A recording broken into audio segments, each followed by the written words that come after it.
Hello?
Have time, so I'm going to call a meeting of the Florida Historical Commission to order. Good morning, everyone, and welcome. And could we please have the roll call? All right. Hi, good morning. I'm Cara Fleming. I'm basically kind of taking over Sarah's duties from now on. So when I call your name, please answer the affirmative. Judy Bent? Here. John Browning? Here. Good morning. Parker Destin? Good morning. Parker Destin? Present. David Drysdale? Here. Michael Francis? Present. Rick Gonzalez? Do not see Rick online at the moment. Okay. David Hoyt? Present. Kathleen Kaufman? I'm here. Frank Terraferma? Present. And John Phelps couldn't be with us today, and that means we have quorum. Thank you very much. Good, thank you. And so let's introduce the commission first. Let's just go, I don't know. Why don't you call the roll again, and we'll introduce ourselves, since so many people are online and I don't know the order. Okay. And we'll introduce ourselves according to the roll. Okay. Alrighty. Judy Bent? And I'm first. Right, I get that. Good morning, everyone. Being chair of the Historical Commission and have been for a while. I'm an archaeologist. I am from the University of West Florida as an emerita, and I'm an archaeologist. Alrighty. John Browning? I'm John Browning. I'm with the Goodman Company out of Palm Beach. I'm a mitigation banker and have been involved with many of the early Spanish shipwrecks. Thank you. Okay. Parker Destin? Hi, I'm Parker. I own seafood restaurants here in Northwest Florida. I've been a member of the Florida Historical Commission for the last, I guess, almost 2 years. I've enjoyed it thoroughly, and I'm a newly minted school board member, doing my best to make sure that we remember Florida history in our public schools. Proud to be here. Alright. David Drysdale?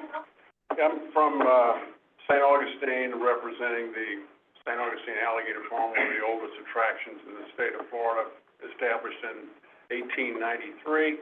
I'm also a member of the Board of Trustees of Flagler College and the Leitner Museum in St. Augustine, so I've had an interest in historic projects for some time. Okay. Michael Francis? Wonderful to be here. I'm Michael Francis. I'm the Huff Family Endowed Chair and Professor of History at the University of South Florida, St. Petersburg campus, and I also sit on the National Register Review Board. Delighted to be here. All right. Rick Gonzalez, is he here? Has he popped in? I do not currently see Rick Gonzalez. There is an unidentified iPhone, but I do not. If that iPhone is Rick, go ahead and unmute yourself and say hello. But I don't. Okay, if not, we'll just move on. David Hoyt?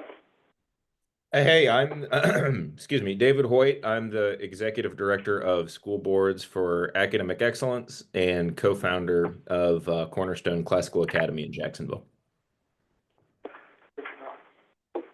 All right.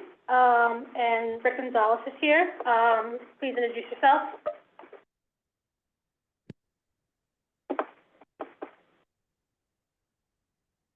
You're muted.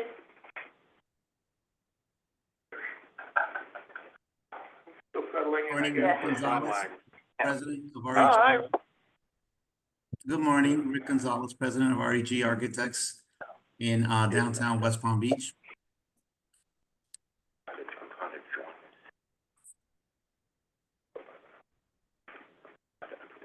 Hang on a minute, Rick. Just hang on a minute. There's a conversation going on. Alrighty. Kathleen Kaufman. Good morning, everybody. Kathleen Kaufman. I'm the City Historic Preservation Officer and started my career in historic preservation many, many years ago at the Division of Historical Resources. So very fond of all the staff over there. And I sit on the University of Florida's Board of Advocates for Historic Preservation. I'm on the vice chair of the National Register Review Committee. And I'm really sorry I couldn't be there with the rest of you that are there in person. Thank you for being there in person. But I did have I presented in front of the city commission last night. I had an agenda item, so I'm sorry I couldn't be there. All right. John Phelps couldn't be with us today. And finally, Frank Terrafirma. No, Frank Terrafirma. I live here in Tallahassee, sort of a layman, but very passionate about Florida history, and so just wrapping up the bicentennial year for Tallahassee, and been on this commission now for a year. Really excited to continue to serve. All right. Thank you. So now, why don't we start with Madam Director and introduce the staff, your staff here. I am Alyssa Lotane. I am the Director of the Division of Historical Resources, and I'm Florida's State Historic Preservation Officer. And everyone else? Yeah, or have them introduce themselves. Well, I'll let them go around here. Angela Tomlinson. I'm Assistant Director of the Division of Historical Resources. Hi, I'm Katie Miar. I'm State Archaeologist for Florida and the Bureau Chief of the Bureau of Archaeological Research. Hello, I'm Ruben Acosta. I am the Bureau Chief for Historic Preservation here. We also have in the audience Jack Williams, who is our new senior architect, and Alyssa's going to introduce him later. Eric Case, our grants supervisor, and then Cara Fleming, who you've met today, and Alexa Wilson, who's one of our grant specialists, but she's helping moderate the Zoom, and Jeremy Hiker, also moderating the Zoom, and our historic marker coordinator. Oh, we have some staff online, including Tyler Smith, and Dr. Kara Lucas. Fine, okay? The next order of business is to adopt the agenda of our last meeting, which was on the August. That was a long time ago. August. I hope that you all have, fellow commissioners have had a chance to look over the minutes, and are there any additions or corrections to those minutes? We have to adopt the agenda first. Well, you're right. All right, it's early. I know what you were saying. I move to adopt the agenda. Thank you everyone for helping me out. Is there a second for adoption of the agenda? Second. Is there any discussion about it? Okay, all in favor, please say aye. Aye. Aye. Aye. Those of you online, why don't you raise your hand if you're on video? Thank you. All right. All right, so now that passes. Now, we can go to the minutes. And are there any additions or corrections to the minutes from our August meeting? If not, is there a motion to approve the minutes? Move to approve the minutes. Thank you. I second. Is there a second? I second. Thank you. Katie. This is Kathleen. Thank you, Kathleen. Is there any discussion? All right, all in favor, please say aye. Aye. All opposed? Thank you, it passes. Now we need to approve the minutes for our special category application review meeting that was held on Tuesday, November the 19th and 20th. Are there any additions or corrections to those minutes? If not, I need a motion to approve. So moved. Thank you, David. Is there a second? Second. Thank you, Frank. Any discussion? If not, let us vote. All in favor of approval of the special category grant application review minutes of 18th and 20th, please say aye. Aye. All opposed? Good. Sorry, I forgot about the agenda. My comments. First of all, we miss our commissioner, Cliff Smith. He's been on this commission. He was on this commission for, I don't know how long, at least a decade. He was a loyal, faithful commission member. He participated, and he was a fine professional and led Sarasota's historic preservation to be one of the leading, if not the leading, municipality in the state for responsible historic preservation planning. And we miss him. And I can't believe he just dropped dead. He did a couple months ago, and we all are very sorry. It can happen to any of us, anytime, but it happened to Cliff. So, in terms of the my other comments, I really don't have any. I'm looking forward to this year. I'm looking forward to the budget. I'm looking forward to what we're going to do in 2025. And other than that, I'll pass the torch to Director Lotane. All right, good morning, and thank you for being here in person. Thank you for being here online. As you can see, we have a longer agenda than we normally have for these meetings, so we're going to try to keep the Bureau and other reports a little brief, but feel free to ask good questions. There's also an optional tour this afternoon at 2:30. It is a public tour, so there'll be other people on there, but if you'd like to go, we certainly want to invite you. And it's done by John Grandage at the Grove. That's actually the reason John Grandage is not here right now, because there's a morning tour and an afternoon tour, so he's in the middle of that right now. Without further ado, I want to get into the governor's budget recommendations. Jeremy, if you could pull that up. I think the folks here have a copy because it's hard to see online. It's probably going to be a little tiny, but we can also send you a link to the budget afterward.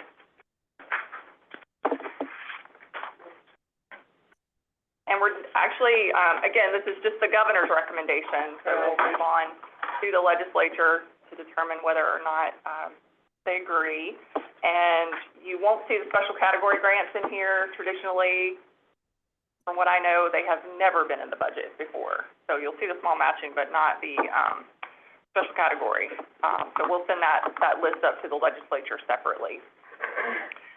Just to kind of go through, I don't know how many of you are familiar with reading this sort of thing, but there's, if you look where it says historical resources preservation and exhibition, and you look down to line 2912, you'll see our positions. We are at 82 career service and SES positions. And that's great. That's our number we have right now, so we didn't lose any positions this year.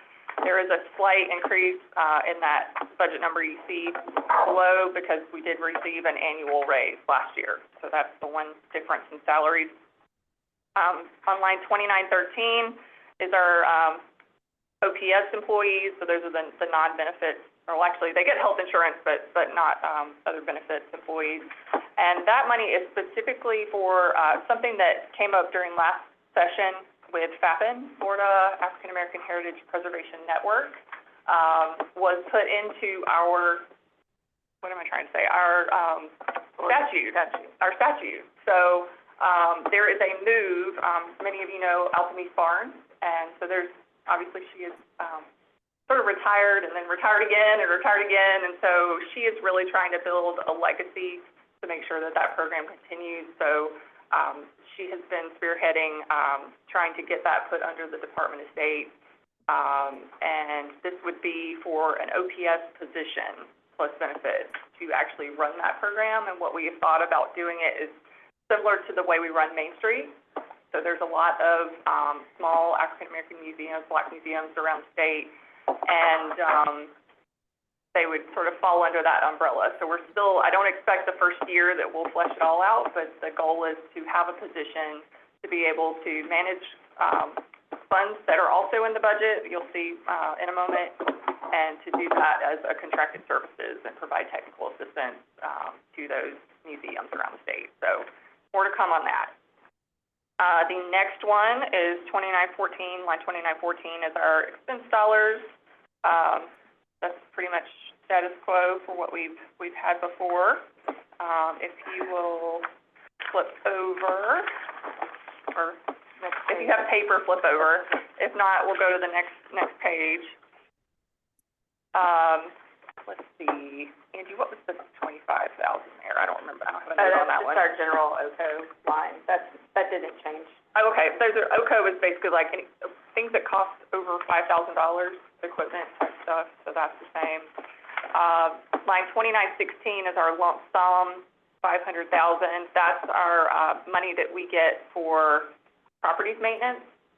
So we've probably had that for 10 years or so, and that's been really helpful in keeping our historic structures that we manage up to par. And we had a lot of deferred maintenance that we continue to work on. That's the money we used for the Union Bank last year, came from that fund. Well, that's a different line. Oh, okay. And actually, that's not in the budget this year. We're still working to try to spend all of the technically lead paint abatement. Right. There is some asbestos involved, especially, I'll get more into that with the construction update. Like at Berkline McDougal House, there's, in addition to the lead paint, there's asbestos in the plaster, so we're having to take that down to the original plaster and restore it. So you won't see that again in the budget because it was appropriated last year. It's fixed capital outlay, which means it carries forward to our other years. So we did get $10 million over 2 years.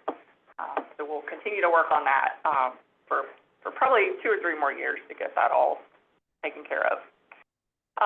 Let's see, line 2918, it says special categories, but what actually this is the small matching grant. So the number, you'll see the 1.2 million number is from general revenue. The 118,250, that's our federal portion that we sub-grant from our federal HPF grant. And let's see, Angie, you told me it says 1.5, but The 1.5 in Land Acquisition Trust Fund is recurring for small matching, and to fully fund the list, we always submit an LBR for the range projects and small matching above the 1.5, and that's what the 1.2 is. So it's fully funded in the governor's rec. Small matching. So you add those two together to make 2.7? Yeah. And actually, the numbers are slightly lower because what we submitted in our LBR as a placeholder for that was the applications received, if they were all funded, but once we had the ranked list, some of them dropped out. So the legislative budget, if they continue to fully fund it, will be a little lower, but still full funding, we hope. Yeah. Thank you. Line 2919, that is for our historic cemeteries program for the grants. So we have now caught up. We've had actually 3 grant cycles, and so now we're on track with all of our other grants where we have the list ahead of time and they'll be submitted to the legislature. So the $500,000 you see there is really a placeholder because we didn't know how many applications we were going to get this time. That number will actually be around just over $399,000 because that's the amount of applications that we received. So that number will go down. Don't be concerned when you see that happen. Line 2920, that's just sort of an HR risk management.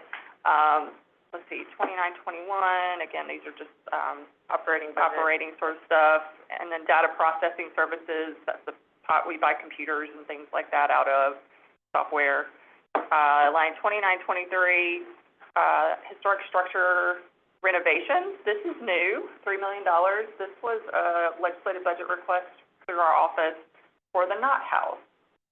So we received the lead paint abatement money, but we can only use that on lead paint abatement and putting back things that we had to take out. The Knott House needs a lot more work than that, and there are collections filling that house, and it's just going to be a big project. So far so good. There's $3 million in the governor's budget for the Knott House, which we appreciate. And then line 2924, that is the additional money for the conservation lab. So we received the money for the artifact facility. I'll update you in a later agenda item on that, on the, artifact facility at commission. So we've got that money, we're starting, but this is, for the conservation lab specifically, to build it on the back of that. And so we received, I think, 3.5 million, was it 3.5 million last year for the planning of the conservation lab? This is the rest of the conservation lab money. So it all is sort of building on itself, and that will get us to the point that we'll be able to complete that and move all our, collections and, conservation out to the same place. So that's great news. And let's see, I think that gets us through, that gets us through all the line items. So are there any questions? I know that it seems a little complicated the way these budgets are written if you're not used to looking at them, but I can give you my scribbles and my annotated copy of anyone, or Angie's annotated copy, so she did more work on this than I did. I just have a quick comparative question. So if the all funds is just under 25 million, how does that compare the last 2, 3, 4 years? It's actually down. I guess the governor's budget we'd have to compare, but our actual budget, it's down because there was the 35 million for Flagler College in our budget. So it looks like it's significantly less, but the last 2 years we've had those funds in there that. Yeah, I would say our operating budget is status quo. It's just the line items have changed and shifted a little bit. And also this number doesn't include special category, which is usually our largest line item. Right. Right. Yeah. Okay. What was it last year, 7.7? It was 8.4 something. Right. And they just sort of used the same number from the year before. So, Okay. yeah, the last few years it's been 8.4. So it's really status quo. Well, that's the ranked list, plus any member projects that they give us. So we've had some larger member projects the last few years as well that go into our final budget, but. Right. And, I think the 7.5 million for the lead money last year, roughly, is not in here, obviously, but then that's offset by the 3 million for the Knott House and the 5.5 million for the Con Lab. So it kind of, that part shakes out, but yeah, the line items and the special category grant. Yeah, you really have one-time money added to your budget Yes, every year. every year, That's a special thing. But our base budget, they didn't take anything from us. Right. Okay. And that should get us there. I mean, we shouldn't need to ask for any more money for the lead. Oh, you've done all good. You've got your staff up, you've got your equipment up, you've got the conservation lab funded, you've got you've been doing really, really well. My hat's off to you. Yeah. Thank you. The secretary is really supportive and really has gone to bat for us. Well, the secretary is key. I mean, we do our job, but then the executives do their job, and so far so good. And that's really thanks to you. I mean, that's who we look to, is you. Thank you. Have good people behind me. Kathleen Sanders. Oh, yeah. Kathleen Sanders. Yeah. Kathleen? Madam Chair, may I ask something? Please, of course. Just going back to line item 2918 a second. I know you mentioned it very briefly, Alyssa, but I think it's worth mentioning again. It's a little misleading because several of these categories are named special categories, right? But that particular line item is not our special category grants. It's the small matching. Right. And traditionally, correct me if I'm wrong, but the governor's budget doesn't normally ever put special categories in, right? Correct. So we really just we really do rely on the legislators' first go around with how much we get for that. Right, that's why it's so hard to track, is that it doesn't show up in anybody's budget until the legislature has their first budget, which is towards the end usually. Yeah. And so how is special category grant funding going? And the answer is you really don't know. And so you just keep lobbying for the whole thing. Right. And I will add, we talked about changing the name of special category grants probably 10 or 15 years ago. But it caused more, we felt it would cause more confusion because this program has been around. It has been called that since, I think, 1983. When it began. So we decided to keep the name, but that's the reason. All right, any other questions on the? Do any, budget. well, since we're still on the budget, I just wanted to ask, do we have any sense yet or not really, since you all are there up in Tallahassee, as to how the legislature might look at our current full list of special cats?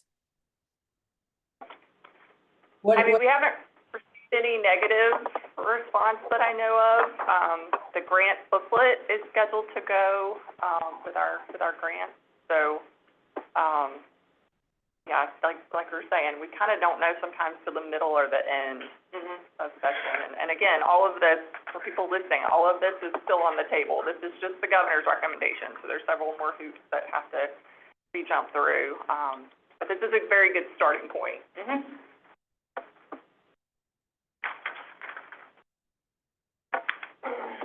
All right, that's all of my comments for now. I'll hit the maintenance stuff, the property maintenance stuff later. John's not here, so I'm gonna do his outreach and construction update. There. Oh, the next one, commission vacancy appointments, as you mentioned. Yes. Dr. Smith, has left a vacancy here for us on the, commission. Right. Sadly, and we'd love to fill that. I haven't heard any reason why it couldn't be filled. But we do need people to apply, to send resumes, we need ideas of who you all may want that person to be. I did bring up to Dr. Benz yesterday that, sometimes it's maybe easier to find a pre-contact archaeologist as opposed to a historical archaeologist, and so right now you're in the pre-contact. Right, and we need to switch. So I we mean, could I've maybe- done it for sure. Yeah, we could maybe switch you to the historical and have, the pre-contact archaeologist. Yes, or, sorry.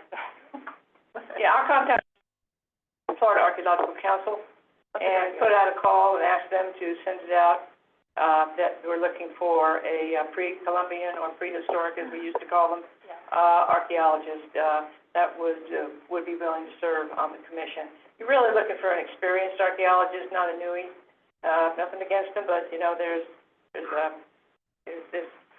what we do is, most of us are, you know, experienced people, and it really helps. Marion Almy was on it for a long time, and so have I. So, at any rate, I'll put out the call to the Florida Archaeological Council, and I'll copy you. Okay, and I can, I think there's actually a link. I know there's a website you can go and submit, so we can share that. Right. Send that out. Yeah, but there, you know, I would assume that you would say it's for an archaeologist. Yes. Because it's one of the required professional positions. Out of the 11-member council, 5 of the commission have to be professionals in certain fields. Like, you know, Michael here is, you know, the historian position and so on, yeah.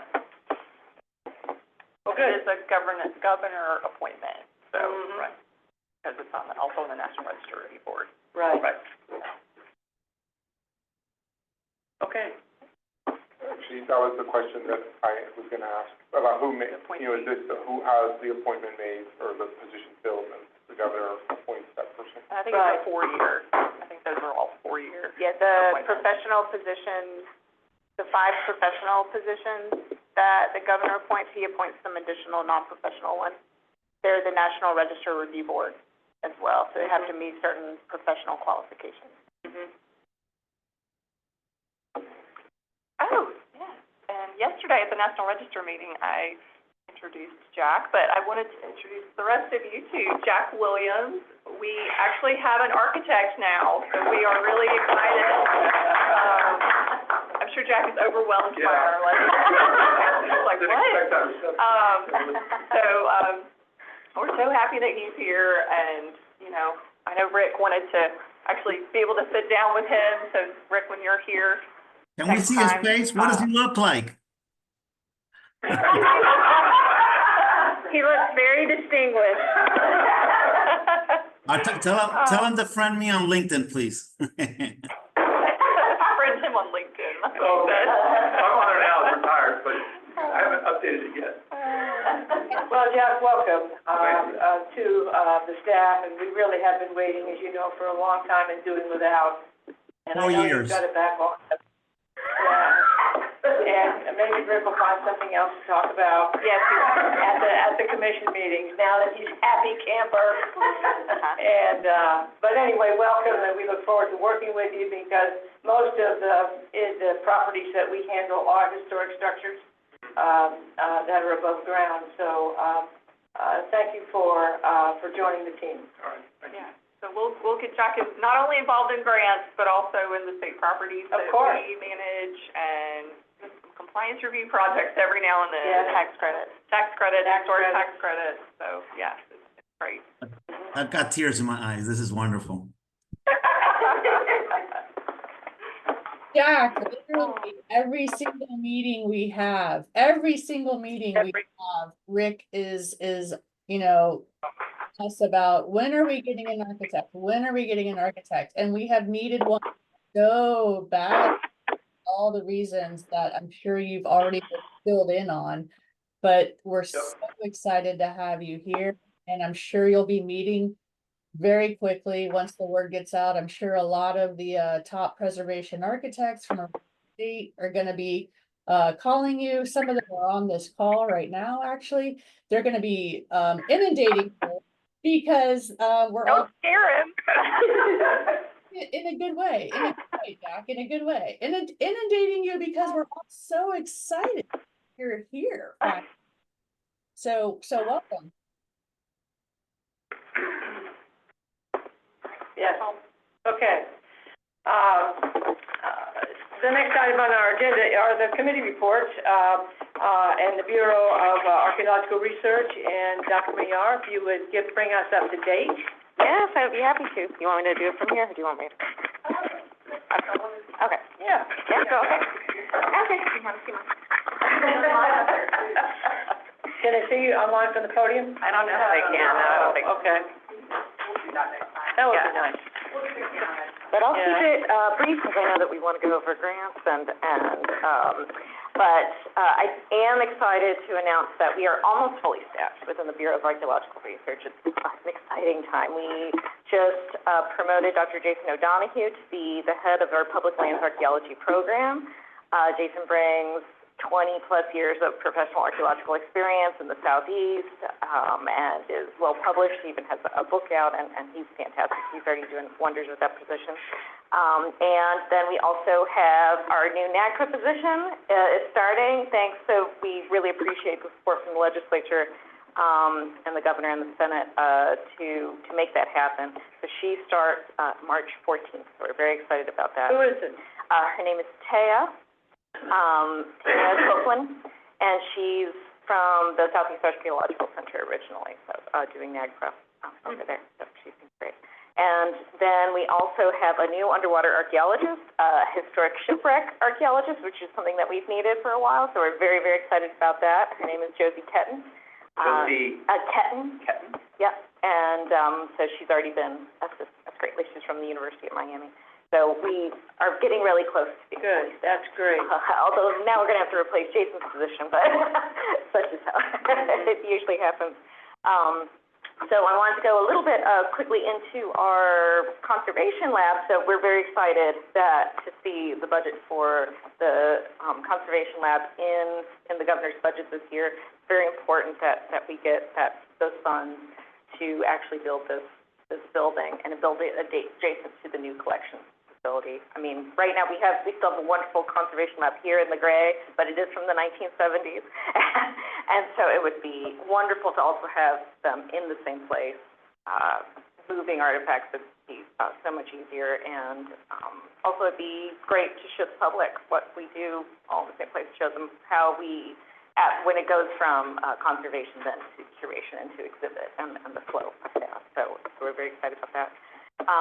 The conservation lab has actually been in the news lately. I don't know if you guys have seen, but there was 2 intact glass onion bottles from a 1715 ship Spanish plate fleet that was very meticulously conserved by one of our conservators, Laura Parces, and she's done an amazing job, and it even hit USA Today, the Smithsonian, Miami Times, Miami Herald, and it's been out there. And so if you have a chance at some point, I'd love to show you those onion bottles, whether it's this trip or another trip, to see some of the great conservation work our staff's been doing. Another thing that they just received was a very, very large object, one of our largest objects that we've received at collections. It's a steamboat, a crankshaft from a steamboat called the Fanny Duggan, and it was found in Volusia County, and it dates from the 1885. It's going to be a long-term conservation project. It's a composite piece, but once it's conserved, it's actually going to go on exhibit up in Ohio at one of the heritage museums there in Portsmouth, Ohio. So, because that's where the Fanny Duggan was originally built. So it's going to have that whole connection, and that's usually what our goal is, especially with these larger pieces, is once they're conserved, we really want them to go on exhibit to be seen, as we do with all our artifacts. So in regards to public lands archaeology, one of the big things, of course, we've all been doing is preparing for the groundbreaking building of our new collections facility, which is going to be happening in March, ironically in Archaeology Month, which I think is a good sign. I'm hoping that's a good fortuitous. And so, but that's caused, all of our programs to be working in tandem to do the compliance, to make sure everything is set, ready to go for the groundbreaking of this facility. So we're all very excited about that. So public lands archaeology has been very involved with that. We've been doing a lot of outreach and survey work, and not just for new parcel acquisitions through the Florida Forever program, of which we have been receiving lots of interesting cultural resource properties lately. It's been hitting our charts. Usually a lot of them tend to be more environmental reasons why these properties are going to go and potentially be acquired by the state, but lately there's been a lot of cultural resources to document. And so our folks have been going out with FWC, DEP, and all those folks to check out those properties. And one of our success stories actually with acquiring one of those properties is Floyd's Mound, which we have now officially, it is under our docket. DHR will be managing this property, and it's a very important, not just environmentally and for purposes like that, but culturally it has Fort Walton occupation as well as mission occupation. And I think What's the name of it? Floyd's Mound. Floyd? Yeah. And Alyssa actually, I think, did her master's thesis on one of those items. It was across the Osceola River. Yeah, yours was the mission, but Yeah. so, right. This could actually Be a part of. I Right. thought it wasn't the one that I was working on. Well, you never know. They're hard to pin down. Yeah, They are. There's a lot of good work being done in close proximity. Yeah. So very exciting. So you've already started, our folks already went out there, checked on it, and started management, and so we're really excited about this new resource. It's one of our success stories. On the human remains end, we've been extremely busy. Don't really quite know why, but since Christmas, it's over 20 cases, over 20 new cases we've been responding to of all different spectrums. And but this is where our NAGPRA coordinator is really going to come in handy. I've already had solicited a lot of help from our new osteologist, who's been in the position for less than a year. And it's a real teamwork to respond to these cases and do it properly. And but I'm really excited for our staff and the level of work that they do with that. So you have an osteologist? I do, yes. So she's been doing mainly. So I still mainly respond to the cases on the front end, but she's been handling, because we still have to get minimum number of individuals and get it on the back end in order to properly curate it and repatriate it. Yeah, so that's the ancestors. So yeah. So that's been very helpful. Underwater has been very busy. So I know I brought up the canoe program last time, but they have started a new technique that they're trying out with some of these pre-contact dugout canoes that we get alerted to all over the state. So not only are we recording it, but we're also collecting some core sediment samples around the canoe, because in archaeology, we're not just interested in the object, right? We're interested in its context and how it relates to the cultural landscape, right, and the landscape there in general. And these canoes are purposely buried in the muck for preservation purposes, it's amazing. And the anaerobic conditions, that the depletion of the oxygen just preserves these in perpetuity. We have one that's about 7,000 years old, a dugout canoe here in Florida. And we have the most dugout canoes of any place in the world. It just goes to show trade and waterways have always been a very, very important thing to Florida, as they have been for centuries. That certainly shocked the archaeological world. Yeah. With Newton's Lake down there and in Paynes Ferry Yeah. and the big drought we had, and these canoes popped up. And all of us thought, oh yeah, you know, they're 2,000 or 3,000 years old max. And the dates came back 6,000, 7,000 years old. Yeah. And the idea of sinking them, the Indians sinking them on purpose, did preserve them. Yeah. And kept them from washing away. So they knew the spot, and then they'd go, when they needed to use it, they'd go and get it. And it would float, of course, because it's hollow. Right. And my mind is just blown away at someone that long ago burying that particular canoe. And then Right. a lot of us didn't believe the dates at first. Right. Yeah. It was just shocking to the archaeological world. And that also emphasizes the importance of our underwater archaeology That's program. what you do too. Right, yes, You right. sink them. That's which I right, think that's is just smart. But it emphasizes the importance of our underwater archaeology program because some of the most well-preserved sites in the country are here in Florida, and they're submerged, purposely or not purposely, Right. but, and so that's why we have working not only with professional underwater archaeologists, but then working with our conservation lab to quickly preserve this the way it needs to, because once it hits the oxygen, It'll start right away. disintegrating, Right, exactly. Yeah. So right now, we're applying some new techniques to these canoes because we can't accept all of them. Unfortunately, some of them have already been exposed for too long. We just don't have the space, and so we have to do as much sampling as we possibly can. But at least we can really get some good understanding of when was this buried, what kind of conditions was it buried in, what is there some pattern that we're looking forward to. So I'm very excited about our canoe program. And our staff is going to be down in the Keys soon. They're doing they're working with NOAA and the Florida Keys National Marine Sanctuary down there to record some of the shipwrecks that are down there. So they'll be down there in March, April, or May, depending on the weather. And one more thing, I want to pitch Archaeology Month for March, since we probably won't be having a meeting right before then. So we're going to be focusing on geophysical and remote sensing. What do archaeologists do outside with using our toolkit outside of the trail, right? So how do we assess sites and assess landscapes without ground disturbance? And so that's something that we're going to be focusing on. iGrove Day on March 8th. Please come. Okay, that's my last pitch. So when is our next meeting? Is it in March? No, it's in May. Yeah. Okay. All right. It would be nice to have it in San Luis next time. Okay. It would be. I had a question. Where is the new facility being built that you referenced, collection? It's if you drive into the front driveway of Mission San Luis, Okay. there's a building on your right. It actually is going to end up wrapping that building, and will be forward of that building. Yeah, I'd like to see a sketch of it. Never seen one. We batted around different locations, but it's not where the architects wanted to put it, but It's showcasing the importance of archaeological compliance work. We're trying to make sure it didn't disturb other archaeological sites. delayed, Yeah. had we put it up further on the hill where they wanted, because it's obviously cheaper to build on flat surface. But this was the area that had the least archaeology, or really none. Yeah, it was big. So the canoes that you're finding over these hundreds of years, it's just a personal interest in this, have the designs changed? I mean, I've seen some of these Seminole canoes, Yeah. I know a little bit about them, and do any of them have any decorative carvings?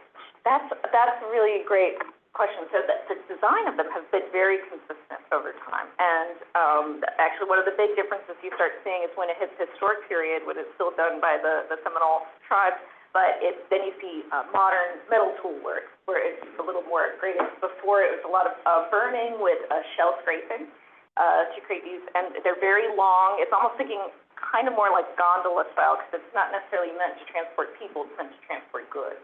And so you have these very long, some could be 40, 50, 60 feet long, giant, usually pines, and that are dug out and then purposely. It's been very consistent over many years, but you start seeing some differences because of the new tools that are coming on in their toolkit. I asked about the decoration because we've got a collection of New Guinea canoe prows, because in New Guinea, they would carve crocodiles on the prow of the canoe, thinking that maybe the crocodiles will recognize us as one of them and they won't eat us. But then they would, you know, when they get old, they just trash them. And so I know some guys that collected many, and everyone is different. Interestingly, consistently, there isn't any carvings, carvings on any of these canoes, but we have found some evidence of paint. And some even on some of the very, very early canoes. It's harder to tell because that doesn't preserve as well. You start seeing a lot more carvings in maritime So that ships, would represent ownership, do you think? Yeah, or, I'm not, but it's very rare to see any carvings, though, decorative carvings on it, which is interesting. But I think they did have some color paint. In North America, the most decorated canoes are from the Northwest Coast. Right. Oregon, Washington, and British Columbia. Yeah. And there, they were religious, basically religious and family totems that they would carve on them, and they were just war canoes. They were huge with those big, rainforest cedars that grow on the Northwest Coast. And I wonder if that also has to deal with preservation, so they could probably leave those on the surface more often, but in Florida, in order for those to preserve, they have to submerge them and rebury them, so maybe it's not, that part is not as important. Right. And the drawings of the historic, by the Spanish, show the same kind of canoes as we find. Right, yeah. That's what they saw. They were using in Calusa. A good example came out in the attack Ponce de Leon's expedition, and they were using the same kind of canoes that we find that are ancient. I mean, fabulous update. I have a quick question about what appears to be a growing underwater archaeology program now, which is fabulous. Have you, or are you thinking about reaching out to Spain's Ministry of Culture to see if there can be some partnerships, some meaningful partnership created between? Yes, we actually have successfully created that partnership. Now, we work very closely with the Spanish Ministry of Culture in regards to any survey work that's done on any of the Spanish military vessels that are still under their, basically their control, their jurisdiction, under the Sunken Military Craft Act. And so we work very closely with them on our permitting program and with our collections even. We were potentially doing an exhibit in St. Augustine. Very happy. Yeah. It's been a wonderful relationship so far. Yeah, with them and the French, and we're going to be working with English soon. The French too. Yeah. We're both. Mm-hmm. Of course. You talked about the NACFR position. I just want to let you all know that was the one position that we received current year from the legislature, and that was forward-thinking because we knew that there were other federal requirements. Actually, the Native American Grave Repatriation Act, that Katie knows much more about than I do, but hiring that OPS osteologist was also a tactic. We were trying to get ahead of all of the requirements. So if you could just talk about how this person will kind of work with the process. Right. So it was, we were just overjoyed that position got filled because if you look at at anybody who's hiring stuff throughout the universities or museums, everybody's hiring an NACFR coordinator. Part of that is the new legislation changed in January, federal legislation change, which then requires basically anything that's already in compliance is now out of compliance and needs to be reconsulted on, and there's different parameters to go by. And we're in a very unique situation here at the Florida Department of State because of we have also one of the most unique laws in Florida that protects human remains, but we're allowed to take jurisdiction over human remains for their protection. So we actually end up getting a growing collection of human remains that ultimately end up getting repatriated and reburied. But it's still consistent. I probably get cases where I have to assume jurisdiction up to twice or three times a month. And no other university or institution is really in a situation like that with us. But I'm constantly in communication with the tribes and other communities that any of these ancestral remains are from. And so it's on a weekly basis, basically. So it's not only for any of our legacy collections that we have that we're already in NACFR compliance do we need to now reconsult on, but we also, any new incoming cases that we have, that's why we had that archaeologist who's reviewing that material, and then we worked with our NACRA coordinator, who is going to be doing all the background work to make sure notices of inventory completion are done. We're up to date on all of our deadlines with new federal legislation and requirements. And then it'll come to me and Dr. Sam Wilford, who are going to be conducting the tribal consultations. And this, so it's a whole process. We were ahead of the game of most people before, and in compliance, but like Katie said, everything has to be sort of looked at, so. So for one collection that we're doing where we respond on the front end, whether that's working with law enforcement or various other institutions, then it goes on the back end and becomes, we have all these other regulations. And Katie's been for a long time our one person looking at a lot of these individuals, and so to get her some help. Are all of the human remains eventually reinterred? So what we end up doing, is pretty much that's usually the game plan, and it's all up to the tribes, really. It's how they want to handle it, if they want to make a claim on certain materials, and then they want to rebury it. We're actually very proactive here, and another thing that we're doing, that position will be doing, is creating regional reburial areas. I wondered if that was still on the table. Yeah, that's still on the table, and so that's a big thing, and other states have now started following suit on what we're doing, and we're doing it mostly on state land. Because always the goal is to rebury the individuals and their funerary objects to where they originally came from, but a lot of times that's not possible. There might be a parking lot there, or it might be under the water now, or, so, and sometimes we just get collections where we just know, hey, it's from Port Charlotte, and that's all we know. We don't know what site it's from, or, but we just know it's from Florida or a general region of Florida. So these regional reburial areas are very important, and the tribes have been really appreciative of it, to help them with also their own monumental task of repatriation, also from other institutions from around the country, from Florida, and such forth.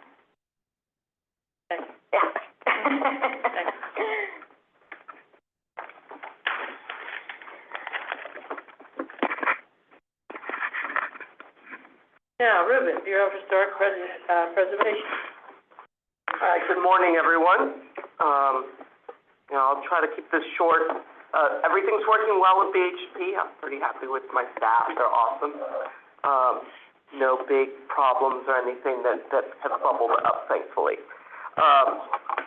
One of the interesting things that we continue to work through our staff, we're technically fully staffed, but things constantly churn over. So in the grants section, Harley Burgess moved on to the private sector, so we're going to be promoting internally one of our staff to her former position. She was one of our most experienced grant staff, but we've got tons of people in a bench because Alyssa worked really hard in building a career track, essentially, within the grants where you start off as an OPS, and then there's 2 levels of career service within there. So we are moving our staff up the ladder, and they continually gain experience and stuff. So we're not hurting terribly. The only thing is we've got a lot of grants to manage, which is a good problem to have. We're hundreds of millions of dollars that we're managing? Yeah. So we'll have a vacancy in that program, and Angie will fill you in on all the details about grants and things like that. In our other section, survey and registration is another section that's been fully staffed, which has been great. It's allowed us to do a lot of important work in going in and doing concurrences on surveys and completing National Register nominations and putting together valuable trainings and such. So Kira Lucas has been an excellent supervisor there running that shop. And one of the cool things I like about that one is that we kind of are a training zone to build up people that we then cast out to the rest of the state of Florida. And they then expand upon historic preservation in their own locations. So I say that because one of our staff, Anthony Mendez, will unfortunately be leaving us, and he accepted a position as the new preservation staff for the city of West Palm Beach. So they've been without a preservation staff person for a while, and so Anthony is going to take on that role, and we're really excited for him. And so he knows how we work, and he's going to go in there, and we hopefully will help further historic preservation over there in West Palm Beach County, or in West Palm Beach, sorry, with the city. Yeah. That also means that we're going to have a vacancy in the program there, so we'll work to fill it. You have a hand up from Mr. Rick. Question? Yes, Rick? Who is going to West Palm Beach? Anthony Mendez. Oh, wonderful. Welcome back, Anthony. Yes. You guys actually stole him from us, and now he's coming back. Yeah, he had interns down in West Palm Beach and worked with Rick before, so he has experience. We need him bad. We've gone through 3 planners in 2 years. So Anthony, I know you can handle the heat in West Palm Beach. We really need you. Congratulations. So we also have, I don't know if I've mentioned this at a previous meeting because that was August. It feels like so long ago. But we do have a new CLG coordinator, Tyler Smith, who joined us from Gainesville, where he was the local historic preservationist. And that's great news because that position has been vacant for like 2 years, ever since our previous coordinator, Mariah Justice, left. And that's exciting because we are working to restart our training for all of our CLGs due to staff shortages. We haven't been able to go out in person to actually be in these communities and provide training to these preservation boards. We've been doing a majority of it online, but we are now working to reinstitute that. We've already been out to city of Eatonville, or town of Eatonville, where we did historic preservation training for their preservation board last month. And so we're going to slowly start building up a regular schedule, and we're going to hopefully do some regional trainings this year as well. So, that's one of the big things that we're working towards. Speaking of which, with Tyler on board and with the rest of our National Register staff, one of the other important tasks that they do is that they review a lot of grant products that come out of the program, things like survey reports and such. And so we have been building new training materials for both grantees and consultants to help them understand what our requirements are here in the office for historic resource surveys that are funded through the grants program. It's all based on Chapter 1A46 of the Florida Administrative Code. So we are providing that information so that, it will help grantees know what they're contracting for. It will help consultants know what they're producing in order to reduce review time and accelerate the process of getting approved and getting paid out for their grants. So, providing more resources for people who are doing the important work outside of this office. Speaking of those surveys and such, the site file is the recipient of all of that data at the end, and they are now fully staffed. Yay! With a new staff person, Alyssa Halverson. So we actually now have 3 Alyssas in the division. I'm the only I. You are the only I, yes. Generation, there were lots of Jews. Yeah, there were none when I grew up. They were everywhere. Yeah. We had 4, one field school I had. Ridiculous. Oh, no. But that's exciting, and that's really helped the site file process, the 13 surveys that were funded through grants over the last year, and to process all of the hundreds upon hundreds of reports and master site file forms that are produced out of the compliance and review program. And then the Main Street program has also been very active. We had a very successful Main Street conference last year here in Tallahassee, so we're right in the middle of planning our next one, which will be held in July in Fernandina Beach. So if you are in Northeast Florida or want to go and check out a really cool historic town, look into attending Preservation on Main Street 2025. So I've been working with Kathy on moving that forward. They also have a brand new community that's joined the Main Street program. The city of Fort White, over there near Gainesville, is our newest CLG. We're also working with other Main Street, sorry. We're also working with other former Main Streets that may have fallen out of the program to rejoin the program Overtown down in Miami is actually one of these programs is reactivated itself. So that's very exciting. Kathy's been doing a lot of training and conducting evaluations, and she's been really putting to work her new staff person that she got last year, Daniel Webster. So we're really excited up at BHP. We're doing a lot of really good work. We're working to improve all of our processes and things like that may have, kind of gotten a little slow when we had a lack of staff, but now that we're fully staffed, we're really making a lot of progress, and I'm looking forward to tackling some big projects coming up.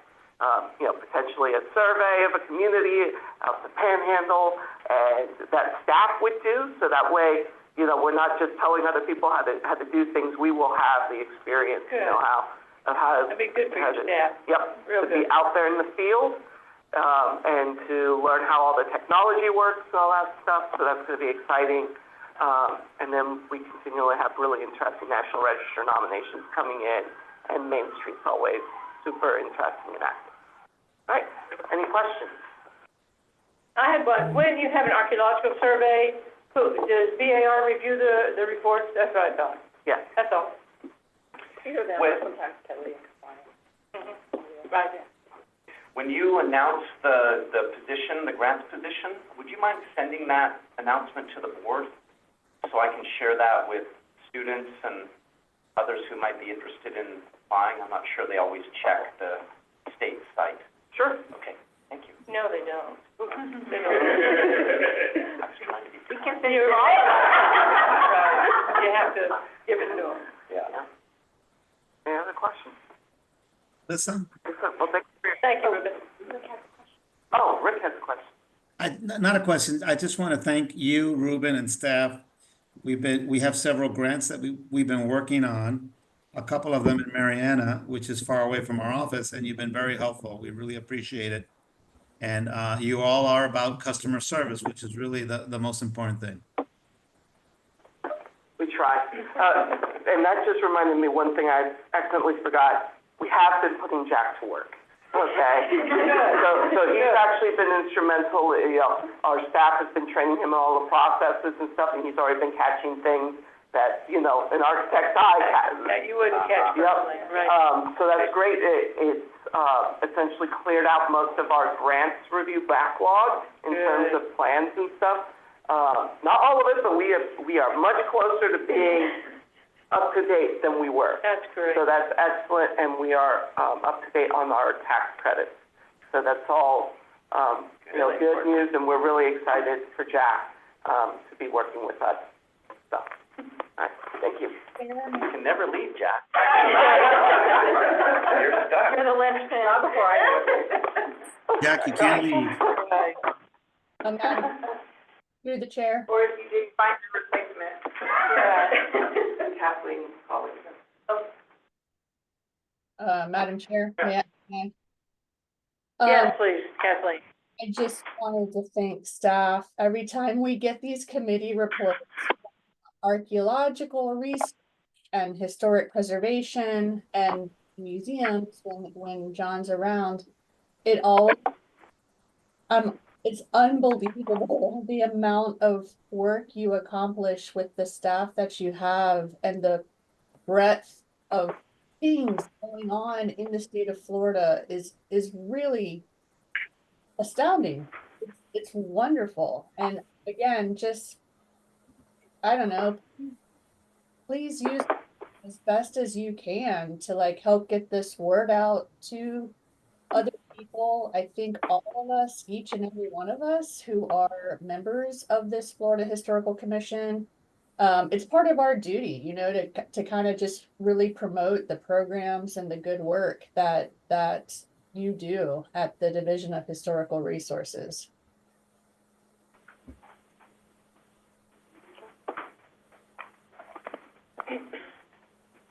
All right, moving down the agenda, Dr. Oh, there was. I didn't know if I was next either. Oh, you go ahead. Please, go ahead.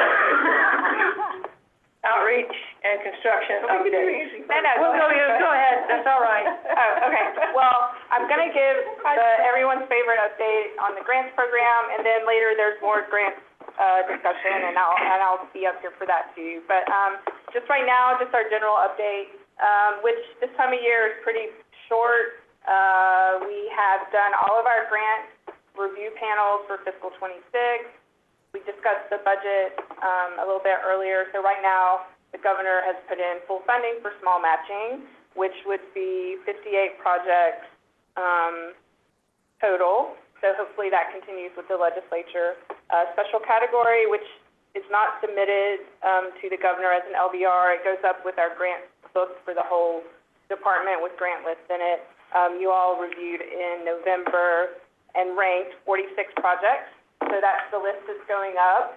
And that total amount is $17.2 million. In the last 2 years, we've gotten $8.4 million, but that is interesting to see what will happen with that because the 8.4 number is from the 2 cycles ago. That was the fully funded list.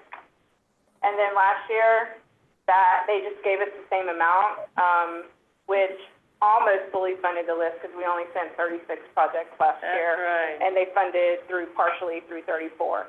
So this year we do have more grants that went up with a larger number, so we'll see how they do with that. But back in 2023, we got 77 projects funded. Yes, we did. So, we'll see. We also, as Alyssa mentioned earlier, have just completed in January our 3rd application cycle and review meeting of the Historic Cemeteries Program Advisory Council to review grant project applications for the new Abandoned African American Cemeteries Program. So the last 2 years, fiscal 24 and 25, the legislature gave us $1 million in the budget before we had accepted applications. We've now accepted applications for those fiscal years and got projects going on that. And then this year, we took applications before they're going to fund it. So that's why Alyssa said we put the $500,000 placeholder in our LBR for fiscal 26, and we received 9 applications that were ranked, and the funding amount is about $399,000. So the governor did include the $500,000, so in theory, those will be fully funded as well. Mm-hmm. So we also pretty far along in our annual rule update of all of our grant guidelines. That's with General Counsel now. We sent it to them earlier last month, all of our revisions. We didn't make any major changes to special category. We tweaked some things, but in terms of, we did a lot of changes last year, if you'll remember, in terms of the scoring criteria, things like that. So this year we didn't really make that many changes, but just a couple of things to note. We did, for both of our programs, or all of them, I think, grant programs, we put in a specific non-allowable that disturbance of sites known already to have human remains in them is not allowable. So that's something that we'll be looking at with archaeological projects, but also development projects could impact human remains as well. So that's one thing that of note that you might be interested in. We also clarified in the application, and this will come up, I think, a little bit later in the conversation. There's been, it seems like, some confusion over the years about the question on the application of do you have preservation architect or engineering services. So to make that more clear that what we really are concerned about is a preservation architect, we specifically asked the preservation architect, are you planning to hire them? If not, why? And we sort of took out the engineering part of it because a lot of times we think people might be answering the question, yes, I'm going to hire an engineer, but not a preservation architect. So we hope that will clarify that question. And then there's a few other things that have been added, but nothing significant in the special category. For small matching, similar types of updates were made, but also we did clarify in our archaeological survey projects that last year we limited those to phase 1 survey to identify sites. Everything else can go to special category and be reviewed by the FHC, any archaeological research project. But what we realized when we accepted applications in the past cycle is that we needed to clarify that language. So we put in a little bit more language on what exact methodologies would be allowed for terrestrial and underwater survey projects in small matching. Good, that's good. Yeah. The main change that we did in small matching that we wanted to make you aware of is that we did remove heritage education as a project type. At the same time, we added in a couple of new project types to sort of help mitigate that change, because it is a major change for applicants around the state. We added to planning projects the digitization of municipal and county records related to their land history, so deeds, permitting records, and things like that, which is something that we've been doing, and we just wanted to keep that in, even though we were taking the heritage education out. And then Before that, we released that, really something we should be doing. because it allows people to do research and have knowledge about the historic resources that are in those communities. And then we also added in a new project type specifically for CLG and Main Street to create wayfinding programs in their communities that allow for directional signage, informational signage, to tell people where the historic resources in their communities are. So that's going to be new this year in small matching. And part of the reason, Alyssa can speak to this too, part of the reason there was a decision to remove heritage education is that by narrowing the types of projects that put information out, it gives us a better chance to vet and fact check things that are going to have the division's name and logo on them, because it's really hard for us to do a deep dive into every written product that we get as a grant product. So it gives us a little bit more control. And then we've also been having recently, literally within the last few weeks, more conversations with stakeholders around the state about the requirements on survey projects, which Ruben kind of elicited to you when he spoke, historic resource surveys. And so we're going to continue that conversation, and there may be future changes in how we run the survey program projects in small matching. So lastly, just on the grants update, our grant cycle timeline. So we're already looking forward to fiscal 27. Those applications for all of our programs now are accepted as usual, April 1 to June 1st. And then in the summer, we'll be doing our staff reviews. We mentioned this, I think, at the last National Register meeting, but for everyone here, the dates we're targeting for special category review meeting, which you all would participate in, again, are the last end of September. So we're looking specifically at September 24th and 25th, which is a Wednesday and Thursday. So if anyone has any conflicts with that, let us know, but if not, we'll get that on the calendar. 24, 25? Yeah. The Wednesday and Thursday. Yeah, you've been saying that for a while, right? Yeah. Yeah, that's good. So, Last any full week commissioners of have a September. problem with that, let Angie know, like, right now. Yeah, or you can send an email Tomorrow but would work. soon. Right. Again, that's just a special category meeting. It wouldn't be a business meeting. It would be the application review. And then I think that's all for just grant program updates. So you can give your outreach updates, Alyssa. Okay.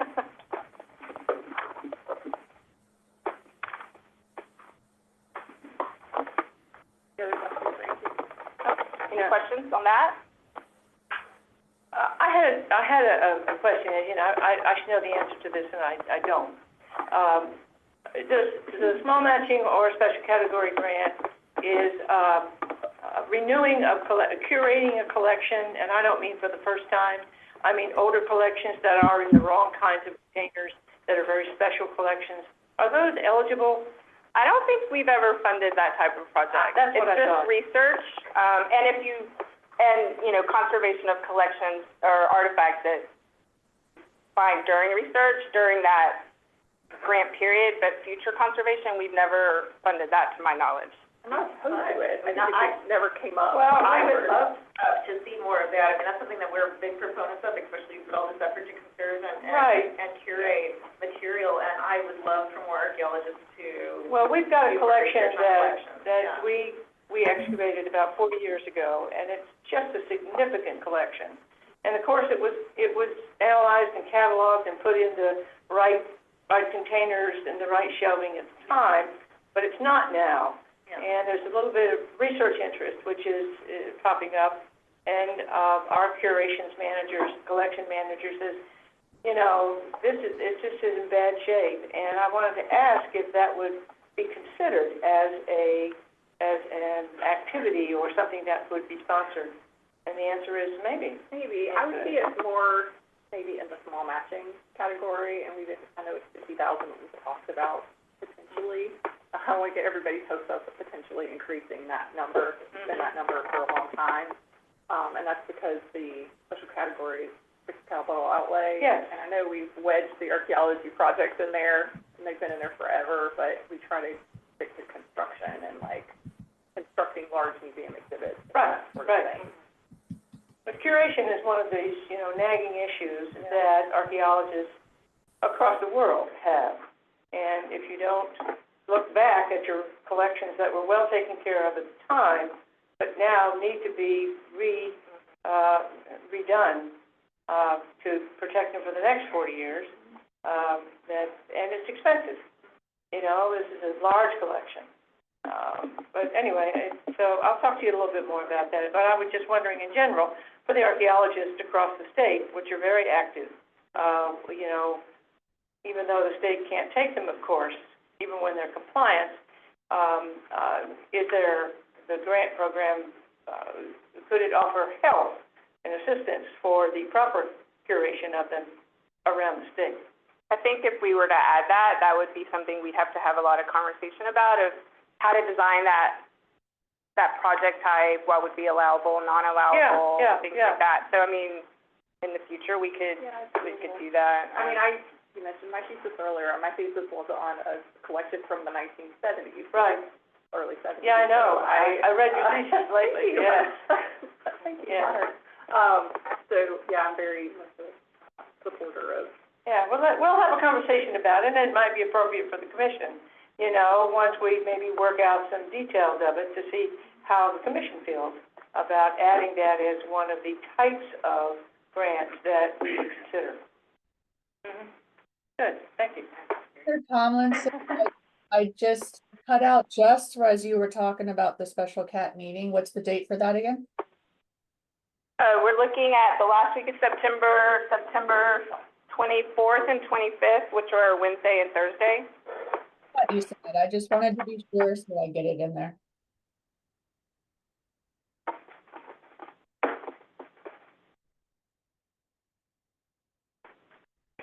Thank you. And then you can.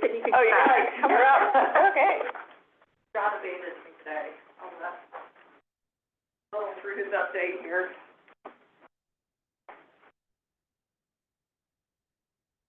All right, so, as far as outreach, this one doesn't affect you so much, but, you may know that the department has citizen support organizations. We have one that, Friends of Florida History, and then Friends of the Museum of Florida History.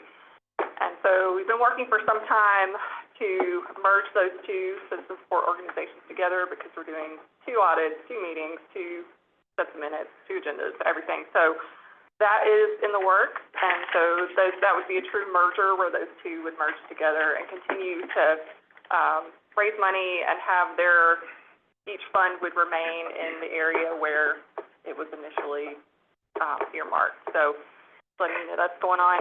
At Mission San Luis, we're starting to update our exhibits in the visitor center. So they have a team that has assembled and has put together an outline, and we'll probably be contracting some of the actual fabrication out, doing some of it in-house, but that'll be coming over the next year and a half. We'll see that moving. At the Grove, we mentioned Grove Day. Also, there is an exhibit we've been working on. We're calling it Beyond the Suit, and so it's Governor Collins. I think they're actually going to put one of his suits out, his inauguration suit, if we can.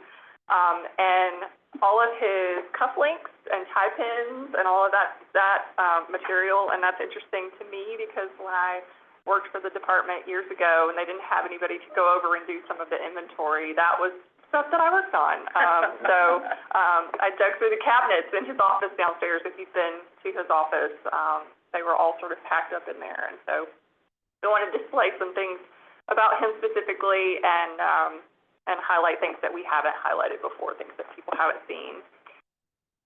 Over at the Union Bank, we are getting some construction work. If you drove by there, you might see they're building a foundation for the slavery memorial. So I don't have a date on when that's actually going to be installed. My understanding is that the artist will fly in and they'll install it, and then there probably will be some sort of unveiling that will occur. So we'll give you that information as soon as we have that. On the construction side, we have done some roof repairs over at Burkott McDougall House. This is some of our ARPA funds that we received. We've been spending those down or almost done on those. We have redone the HVAC system in our current artifact collections, and we're working on the fire suppression system. That's going to start in May because we are wrapping the new building around, but the existing building is still going to be in place. So it'll be sort of easy to transport things back and forth, but they are technically two separate buildings right next to each other. Also, we mentioned earlier the lead paint abatement over at Messer House. I was just there a couple of days ago. We're still trying to pull all of the lead-based paint out of there. I think that's about done, and now we're starting to paint it and put all that back and put in new fixtures and things like that. So as I said, the lead paint money is just for the lead abatement, but there's some other money from our $500,000 that we're putting into that. And the goal is that would actually become part of our sort of wedding package, and it would be a bridal suite and a groom suite in the Messer House, and that would enable us to rent that out at a higher rate, and so we could probably do many fewer weddings over there, but still support the site. That is a primary funding source that funds Mission San Luis. It pays for all the lawn maintenance and educational activities in some cases. So we do have state funds that we allot for Mission San Luis, but the wedding venue does greatly assist us in being able to not use all of our state funds and to be able to have that site open to the public. So one big thing with that, actually with the artifact facility, we are having to close the front entrance of Mission San Luis, and that's going to be for about a year because the artifact facility being right there, they have to regrade that entire slope coming down and make it ADA accessible. So the main entrance will be on the sort of hill over there where that parking lot is behind the artifact facility. But they do have to regrade all of that and put in new sidewalks. They have to put in new electrical coming across the street. So it will still be, Mission will still be open, but the entrance will be on White Drive, which is coming from, or Mission San Luis, I think it is. You go down White Drive off of West Tennessee Street, and they'll have good signage, make sure people are able to get in. So we did offer people refunds if they didn't want to have their wedding there and have all of that disruption. So people took it. We've still got a few going on. Back over at Burkott McDougall, I mentioned earlier the lead paint abatement there. There's also asbestos. That's a really interesting project because the lead paint was peeling, but what we found was that there was also a skim coat of asbestos behind the lead paint. Even worse. Oh, man. So we were able to use that as all-in-one project, but it's a very complicated project, and then we really are trying to save the original plaster. I was very adamant that that's our one building that has that, and we really wanted to keep with the old style. So they're working on now trying to get that sort of re-skimmed and saved and patched back together. And that's just really going to be a beautiful building when it's done. We're hoping in the future we can start to rent the bottom floor of that out again. I know in the past, Chip Birdsong got married there. You know Chip, many years ago, I was open for weddings, baby showers and things like that. And so that would also help us with bring money into the CSO, because all the rentals, the money comes into the CSO. So that would also help us to be able to support that building. We're very lucky that we were able to get a large amount of funds last year before, but we have got to be good stewards of that and show that along with that we're able to continue to support our mission. I mentioned the Knott House earlier and the $3 million, that has not started yet, but we are still working on a lot of de-accessions. Not want to go into the basement. It is very crowded with broken things and things that we're trying to sort through. You know, what is an important thing to keep? So the museum staff's working a lot on that project. Yeah. Let's see, mentioned the Slavery Memorial, Mr. House, Artifact Facility. Oh, the R.A. Gray Plaza. So obviously the Museum of Florida History is closed for now. The one thing that was not in our budget this year was the money we requested to do the planning to sort of redo the Museum of Florida History. And we had requested about, I think, $1.5 million for that. We expect to request that again, but it was not in the budget this year. And I believe part of that is probably because we're still at a point where we haven't started on the plaza outside. That's all got to be finished before we can start thinking about refabricating and updating the museum. So the date I have that will start is around March 30th of this year. Really? So that's good news. Finally. But the money will have to be spent by December 31st of 2026. So they've got about a little over a year and a half to get this plaza redone, and it's just still leaking every day. I get an email, a leak report. It's leak report, I think is what it's called. And it's got the temperature and the humidity has ranged, you know, in the really cold freezing day, it was like 26% humidity, and then hot days, I see it at like 76% humidity. And it's, you know, we can't put artifacts back into an area that's going to be that. There's dripping in some areas, so we're hoping it's gonna fix our problems and we'll eventually be able to reopen. But at this point, I don't know if the museum, we could potentially open something on a limited basis, but I think we're looking probably at like 2027, 28, probably 28. Right. Yeah, when this gets back open. Because there's a lot of refurbishment that needs to happen down there. You know, I think we don't want to just do status quo and just reopen the old stuff. I think there's a lot of potential. So I think there's still some opportunity. Just the timing probably was not right on this. We've got the artifact facility going on. We've got other priorities right now. So I am hopeful that will still happen in the future. There is another project that was in the budget for last year for the Grove, the 3rd Avenue house, or the Burr Cottage, we call it, which is off of 3rd Avenue, the street over. It's a little small wood frame cottage. We've got some funds in there for the entrance for that area. It's over by the cemetery. If you've ever been on the backside where the cemetery is, there's a roadway that goes between the Burr Cottage and the cemetery, and so this would be to upgrade that. That's also an entrance essentially for the governor's mansion. I mean, we're very connected, you know, to there, so we always also want to make sure that that's secure. I think that's all of the construction and the outreach. There's a lot of other things going on in the museum, but that's just the highlights. Question? Alyssa, yes, Alyssa, are you working with Terrence Healy on the museum? Healy, yes, Healy Kohler, yes, Healy Kohler did our master plan, so not this current year, last fiscal year, we were able to get $300,000 for the master plan and completed that. And can you send me a link or a copy of that master plan? I believe so. I'm working with I him. can. Technologically, I have to figure out how to get it to you. All right. I'm working on 2 projects with him in Palm Beach County. We just got the Peanut Island, the Coast Guard buildings, and the Kennedy Bunker, and the Roosevelt, which was an African-American school, which we gave, I think we gave some money a while back. So he's on both jobs, and it's been a while. I haven't worked with him since the courthouse, which is a long time ago, and I'd love to see some of his current new work, if you don't mind.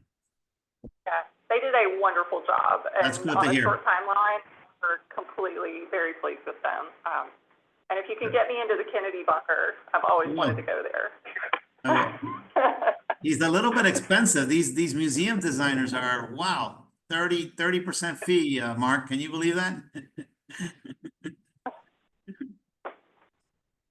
Well, thank you.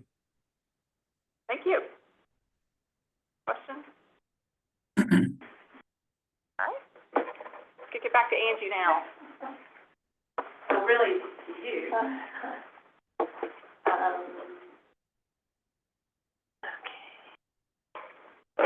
So the next section on the agenda is the special category grant discussion, and these are all things that you brought up. Oh, go ahead. Why don't we take a break before we get into the discussion? That's a good idea. Take a biological break, right, a mental break, and then we'll tackle that. Sorry, Angie. Oh, I'm pleased to take that. Oh, fine. What time is it? It's, 11 o'clock. Let's take, 10 after. 10 up? 10 after, 10 minutes, 15 max. What, cream and sugar? Are you awesome? Well, I'd love to. If not, priority, I already have. No, I'm really talking about what I'm Okay.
Brigitte is in Colombia next week, attending to her father.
All right, now on to our discussion, if you will, about special category grants. Hi, this is Angie again to talk about, these are all topics that kind of were discussed in some way at the last special category meeting. So Dr. Bims had requested that we put it on the agenda to just let you all talk about sort of any question, just give you more time to talk about them. I can give context on like the current situation or status of these issues in our program guidelines if you want. So however you want to run this section, Judy. Well, I think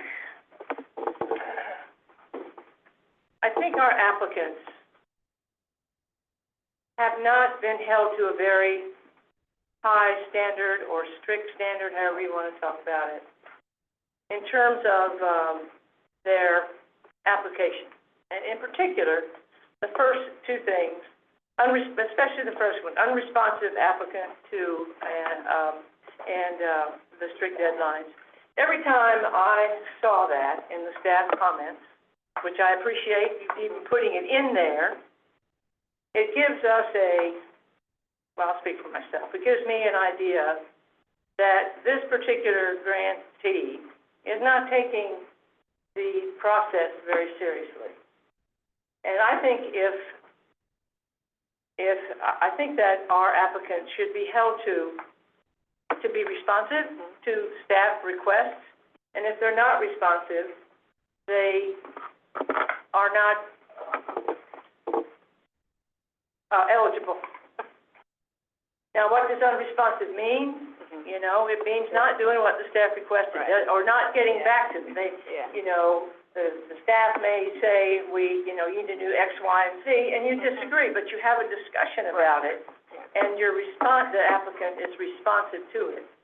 And I resent that, because a lot of applicants go right by the book. You got to do X, Y, and Z. They do X, Y, and Z. They get their stuff in on time, and they're not and I'm much more favorable to that, regardless of the topic, of the grant application topic. And it bothers me that they're unresponsive, and I think we should discuss it. Do other commissioners, do you all have a problem with that? You think that's a negative? Yeah. I can just give a little context to everyone on how that is handled on the back end. So when we receive applications, and we get them all at the same time for all our programs, so staff divvies them up, their initial review, they're looking, is it complete?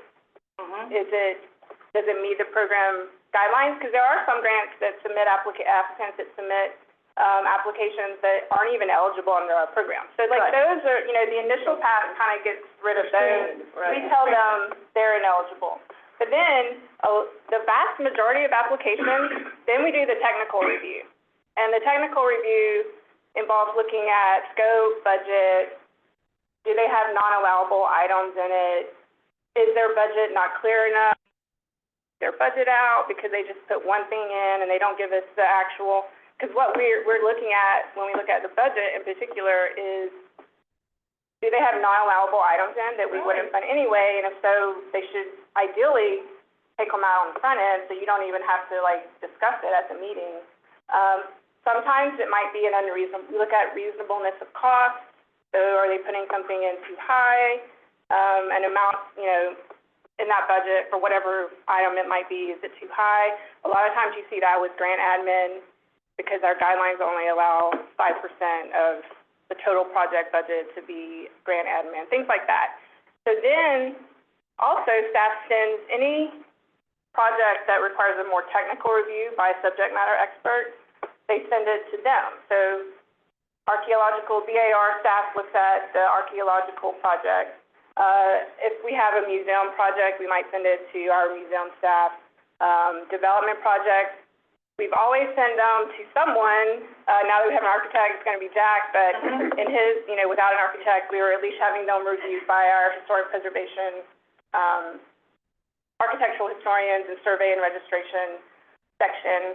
And so when grant staff sends the applicant a request for information, it's compiling, that request is compiling all the questions that came back from the review, from all the reviewers. And then that RFI is what we call it, the RFI was sent out, we give them a deadline to respond by. Right. And rule of thumb, 5 business days. And staff also, most, as you said, most applicants reply, do what they're supposed to do, and it's great. If we don't hear back from an applicant during that 5-day period, we send out a reminder, did you receive this? Things to note about that process, though, the request for information is sent to the designated project contact in the application. So if that person doesn't reply, they will send it to, as a reminder, to other people listed in the application, but the designated project contact is the person who is supposed to be replying. We send that RFI, we put it in the activity log, which you all I don't think can see in the system, and we also send an email outside of the system. And so that's when we say in our comments that the applicant requested clarification and they didn't reply by the established deadline. That's the established deadline, the deadline that's in their specific request for information. The 5 days. Right. And the other thing, sort of technical back-end thing that might be useful for you to know is that when we send an RFI, we reopen the application. Oh, that's right, so that they can make the correct. So you are supposed to go into the application, edit any section that we ask for clarification on. If we ask you to remove non-allowables from the scope and budget, you can go in and do that. So that when they click submit at the end of replying to that RFI, the application has been updated. And the vast majority do exactly what is asked. If they have questions, they can reach out during that period to staff, like, hey, I don't understand this, what exactly do you want, things like that. So there's a lot of back and forth outside of the system, but when you reply to the request for information, it should be done through the system. So I think a lot of times when we get to the meeting, when people, applicants say, well, I replied, well, maybe they didn't do it through the system, maybe they sent an email to someone, or they did it after the deadline. So that's why we put the comment in, so you know that they didn't reply, or maybe they did reply, but they didn't fully address the question. We still want the commission to know that. And just a little more background on that. And I don't think maybe Judy was on it, but for sure I think Rick was, the commission. Maybe like 5 or 6 years ago, we had a conversation when Marion Almy was the chair about how we had gotten to a point where we were going back and forth with applicants multiple times on the RFIs, and when the applications made it to you, there had been so much work on the front end that you didn't realize maybe how insufficient the application was initially, right? So at the time, the commission asked us, hey, just send them the one RFI, and we want to see the applications. If they aren't sufficiently updated based on your comments, like, we want to know that. So that's why we started putting the note in the staff review that, hey, we requested the information, they didn't reply, or maybe they did, but it still wasn't complete answer to the question. So that might give you a little more context on just how our review works on the back end. Right, I wondered about that. I don't remember that conversation, and maybe I wasn't on the commission at the time, but, so that's, the background Yeah, for the 5 days, which I personally just did a small matching grant yeah, application. I have a co-PI, and, I saw the 5 days and I thought, oh my goodness. So I got on the phone, everybody else was supposed to be working on it, and they were all busy. And so TikTok, you know, so, I mean, I got it, yeah. but it, you know, it made me do it, and we didn't put it off. Right. And we have, I mean, in fairness, we have had situations, I remember one a few years ago where it turned out the RFI was sent, the 2 people it had been sent to were either out of the country or out of state, and they contacted us, and we did reopen it and let them do it. I mean, there are situations that we can work with people, but again, the majority of applicants reply within the deadline, and so when you see those comments, that's why we put those comments in there, so you can know, and because it sort of gives you an ability to assess maybe administrative capability or take that into account. So, one thing, I talked to Eric about this week too. I said, well, what happens if they send something in, email you after that 5-day deadline? The message that is delivered is that we're gonna put the comment in our staff review, which those are posted online. When we release them to the SHC, we put them online. So you should plan on being at a meeting to address any questions. So that's the other sort of back end on that is they can still address those questions to you at the meeting. Right. My theory of people that come to the meeting and say, I sent that in, is that it's most likely that they sent an email. Right, And it's very clear in our correspondence that you have to go and make that change yourself, so, right. Well, Have that. no, I think that's good. I mean, I'm new to this, and I just participated in one Yeah. of these, but it seemed to me, we rejected a number of the applicants, or a few of the applicants, for technical reasons, that they didn't qualify because of this. Yeah. But is it your, opinion that the way this should be ordered is that the staff looks at all of these technical questions, whatever they are? You know, did you do this? Does it qualify for all these rules? And then they give to the commission, all these qualified. All these were, you know, if they didn't respond to the request for information or whatever, well, then you get the back of the line, come back next year. You know, if you fail that. And if you want to appeal it, you can appeal it. But the list that's submitted to the commission is all these guys did what they were supposed to do. They were responsible. They were within all the rules and qualifications. And so then the commission just makes the ranking just on merit and their judgment of the merit of the project rather than, well, they forgot to underline this section or they omitted this. And then if there's a question, as you said, that you said this doesn't qualify, but I think it does, well, then okay, then you can appeal. But you're in a different section from all these that are legitimate. That's not what we do, but that's what we can do, you know, it's an option. Kathleen has a comment too? Yeah, I think Alyssa just talked about what I was gonna say, but it was very hard to hear you, Alyssa, from this side of the computer. But I think you said y'all make it very clear that the changes have to be re-uploaded in the actual grant application online, right?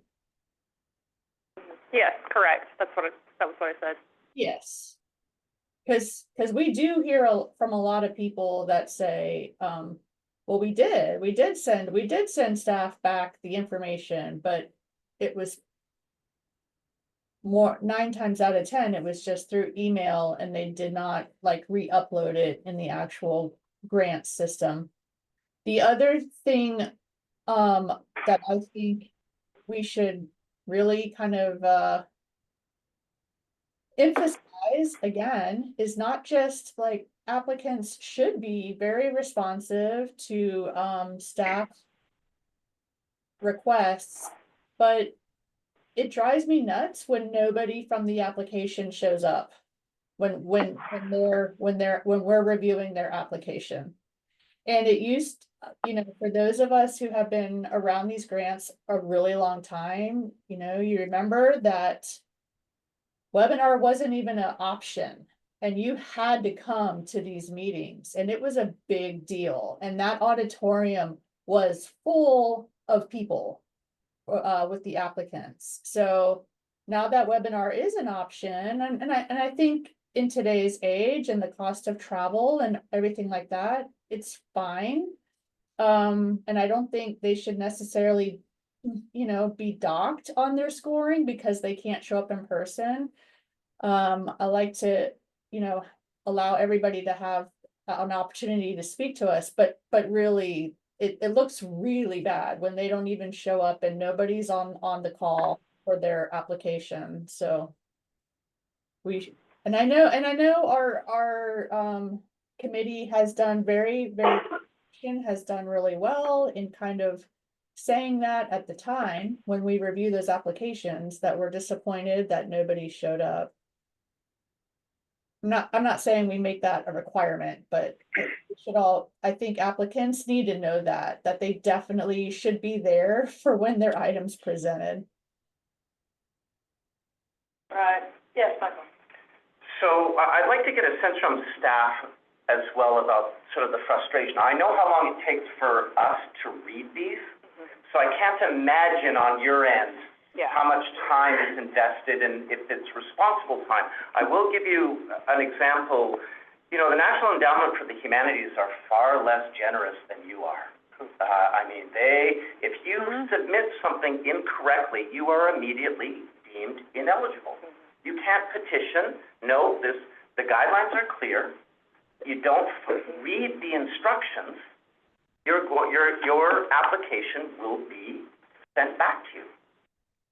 No explanation, just no, incomplete, here you go. I think that we've had that conversation over the years since I've been working with grants directly since 2016. Alyssa's been working with it, how many years, Alyssa?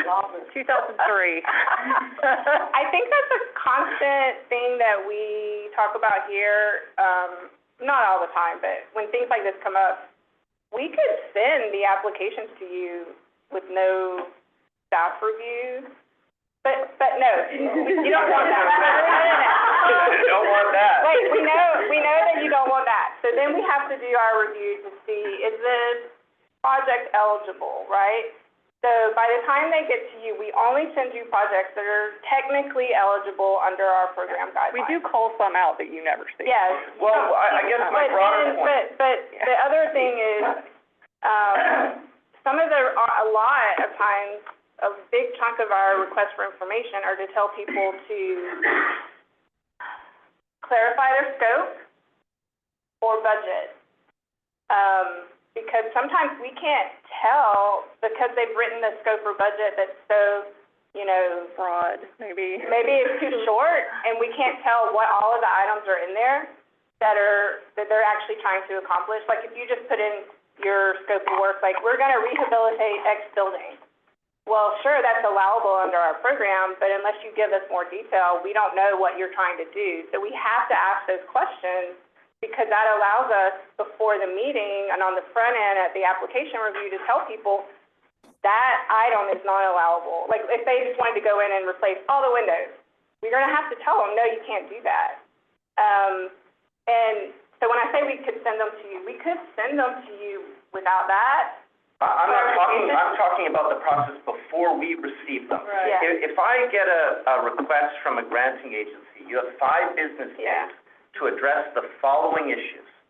If they are not addressed in 5 business days, your application will be deemed ineligible. Yeah, correct. We don't do that right now. We have always shied away, and to Mr. Drysdale's point of we could put them in a different little bucket and you could look at all of them the same, but we have shied away from being the person to say, no, you didn't provide enough information, you're out, because inevitably we'll get a call from a legislator and we're answerable to, you know, people uphill. So we don't ever want to be in a situation as staff where we're the ones that like kick somebody out before they were considered. And I completely understand you not wanting to see something that's incomplete, but we try to make sure things, if they're ineligible, they're not in there. But if we're on the fence about something, then we would want you to make that decision to. So you're and okay reflect as it. staff Yeah. going back to the same applicant 3, 4, 5 No, we times? don't. That's do what that. we're saying. Okay. We no longer, that, in the past, there were times when that was, you could maybe go back and forth a lot to say like, no, yes, you replied, but you didn't really fully reply, or you still need to do X, Y, and Z. So now we do the one RFI, and that, again, was out of the conversation with the FHC, that they wanted to know when applicants actually hadn't done things they should I have think done. that's very important, and I'm Yeah. glad you made that decision. Yeah. And one of the things to help the staff and the division, that we as a commission could decide that when we see that a applicant has been non-responsive and the instructions are clear, that we will score them down. You know, that's what we can do. And, but we need to be clear in our scoring. All of us need to agree to that, or at least the majority. And so that's very important that you said that, Alyssa, because it is, I don't want to say political, but it is political. The politicians are very involved, and it's their money that we're asking for. So it's not like it's irrelevant. It's totally relevant. And one of the things we can do to help the division and you is to take it upon ourselves to decide how we are going to handle that issue when we score. And you can let it be known or not be known. We can just decide as a commission to do it. The other thing to keep in mind that I would just say to you all is that sometimes maybe they have replied, but we still have a concern about the project as a whole. We put those in for you also to be able to use for your scoring and review. It's very helpful. But also, the applicants, like Kathleen said, the ones that participate, whether it's in person or webinar, sometimes they can answer your question at the meeting of a concern or something, and that could change, you know, however they present that response to your questions. I change my scores all the time during the meeting. So, Up, down, that's okay. That's another reason that we as a division don't want to just kick people out, because give them a chance to make their case to you at the meeting and address any concerns that we put in. But couldn't the staff put them in like 3 buckets? These 100% qualify for every standard we could think of. They were responsive, they answered all our questions. They're in this group. This group, in our opinion, don't qualify for these reasons. And then in the third group, we don't know. It's, you know, maybe they see things differently than we did. I don't think so. I think that's too much pressure on them. Hello? We could pull out maybe the ones that are on the fence, you know, but I do, this is an odd reason, but traditionally we reviewed these where we start in the Panhandle and move south, and people are so used to people are so used to that being the way that they're reviewed. I think it would be confusing to have us jump around the state. I know that's an odd reason, but it's happened. One year, I guess they switched and people got really confused. They did Key West for everything. Day first, they just had Monroe. Nobody was there. Nobody was there. There's some questions online. Yes, please. Commissioners, who has some chime in on this? Rick, you? Oh, John, Can I say fine. something? Please Yes. do. Yes, you know, last time we had one who felt they qualified and we were told they didn't. I just think if they don't qualify, they need to be told before they come to the meeting. The worst thing to do is to have one that's not qualified. I think they should show up, they come to Tallahassee, bring a group, and only to find out that they didn't qualify. So I think it's important that the staff, if they talk to these people, sometimes they call in and they think they've answered it on the phone, which was the case last time, and they didn't. And I think we have to be careful and say, you can call us, but what you do has to be in the permit, or it's got to be in there. It can't be just a phone call. So I just don't want people to come to Tallahassee and already know ahead of time, we know ahead of time that it's not qualified. That's all. that just concerns me a little bit, again, that we would be the decision makers when there might be someone. And I actually wanted to ask Angie about the process for when we're letting people know about the meeting and sending out staff comments. I think we do send out the staff comments to all the applicants, so they know at least our recommendation going in that we're recommending against. We don't send them individually, we post them on our website, and we send multiple, in the lead up to the meeting, we send multiple emails to our grant list and directed at the applicants and say, here's all the meeting materials, they're online. And ones that call and talk to us, we always encourage them in our training or how to apply webinars, things like that. Go to the meeting, be there to answer questions. And again, I mean, I think this was said earlier by Judy, most people do everything they're supposed to do. Yes, they do. In this round, Angie, to interrupt you, I apologize. I noticed in this particular round, there were 10 or 12 or 15. It kept popping up, and it was surprising in a negative way. Yeah. That's all. Yeah. Yes, anyone else? Rick and then Yes. Kathleen? Yes, I agree with what John Browning was saying previously. You know, we can't be worried about a legislator coming and complaining for somebody. I do a lot of applications for projects, requests for proposals. And if you don't do the application right, you're booted. You get removed. So, people need to, you guys have a good worksheet. Angie has a good worksheet. Give the worksheet to each one of these applicants. Tell them to get a good architect and a good grant writer, and submit an application. And if it's not right after you've talked to them and you have a trace of emails trying to get them to correct and they don't correct, then that's what you're going to give the legislator, and move on. Okay. Well, Kathleen? Oh, sorry, John, you want to follow up? Wanted to also remind everyone that this particular program, excuse me, sorry, this particular program, not every applicant has done this before or is a very sophisticated organization or has experience with this. So maybe there's a way to remind them in the written information that we give applicants that says, hey, if you're a first-time applicant or you have never done one of these before, get your stuff into us a week or two before the deadline so that we can help you if any issues are come up. Because part of the reason staff is having all these issues is because people wait to the very last minute to put in these applications. And then, oh, now you're past the deadline. So now we got to give you 5 more days to put in the additional, but you give quite a bit of time. There's it's sort of like a full month, right? To get an application in. 2 months. 2 months? 2 months.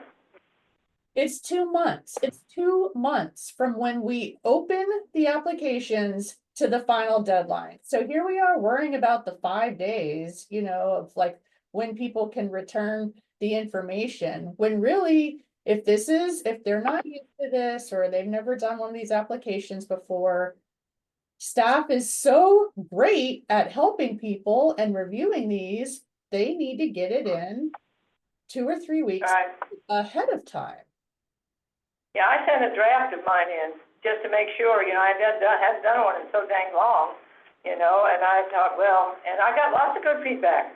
Helped it. My budget was terrible. Terrible. It was too complicated and too long and whatever. And I said, I asked staff, I said,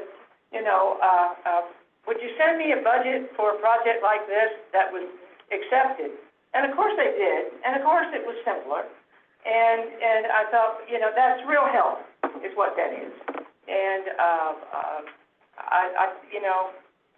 but people are still gonna wait to the last minute. They are. That's unusual. Right? But maybe in the instructions or somewhere where we can physically write one line in there about hey, you're welcome to get it in early if you want some staff feedback. I think that would be helpful. Because all of us can sit here and talk about this all day long, but very few people are really gonna hear this conversation that's happening today. So if we get it in writing somewhere where it's now gonna be part of the official, like, documentation that goes out to applicants, I think it may be helpful. Some people may pick up on that and take note of that. Oh, we can get it in a few weeks early and get staff's feedback. Well, I would say to that, once they click submit, it's an application, so it goes into the RFI process. What they really should do is talk to us before they even start working on that application, to ask the question, to send in, like you did, a draft before you click submit. By email and an attachment, not part of the application. Yeah. This is what I'm thinking about, this is the structure of the budget, or this is the way I'm filling out this section. Does this sound right? Right. Or is it totally off base? Yes. Rick online. Rick, thank you. So I think I've been on, I don't even remember when I started on this board, at least 15 years ago, 2008, somewhere around there. So we have so many lessons learned that we could develop maybe a white paper, a little 1 to 3 page, cheat sheet, that every time somebody applies, whether they're new at it or whether they've been here for 6 grants, you send it, you email it to me, say, here's a little guideline to help you, with your application. Just like we have the Secretary of the Interior guidelines for when we do projects. And I'm not saying make a book, I'm just saying 1 or 2 pages, to do that, just to get them on the right direction, like, oh, I need that. Oh, I need a budget. I need this, maybe we'd spend less time of staff's time and less time of our time reviewing things. And then when we come to the meetings, we have to disappoint them in public, and that's not a good thing. Thankfully, you now have an architect on board, and we're going to be talking about a couple of things after this, and a professional architect on board to help, when staff calls, just like when David Farrell was there, and he was outstanding, and I know Jack is going to do great, but having a resource that people can email or call or meet with in person, which is what I used to do with David Farrell many, many years ago when he was in this position, working on the office. But, it needs to get better, and I hope we can help applicants get better at their submittal. All right, so let's get back on our subject, which is the lack of responsiveness of applicants. And I think we're clear that the staff doesn't want to tighten the screws.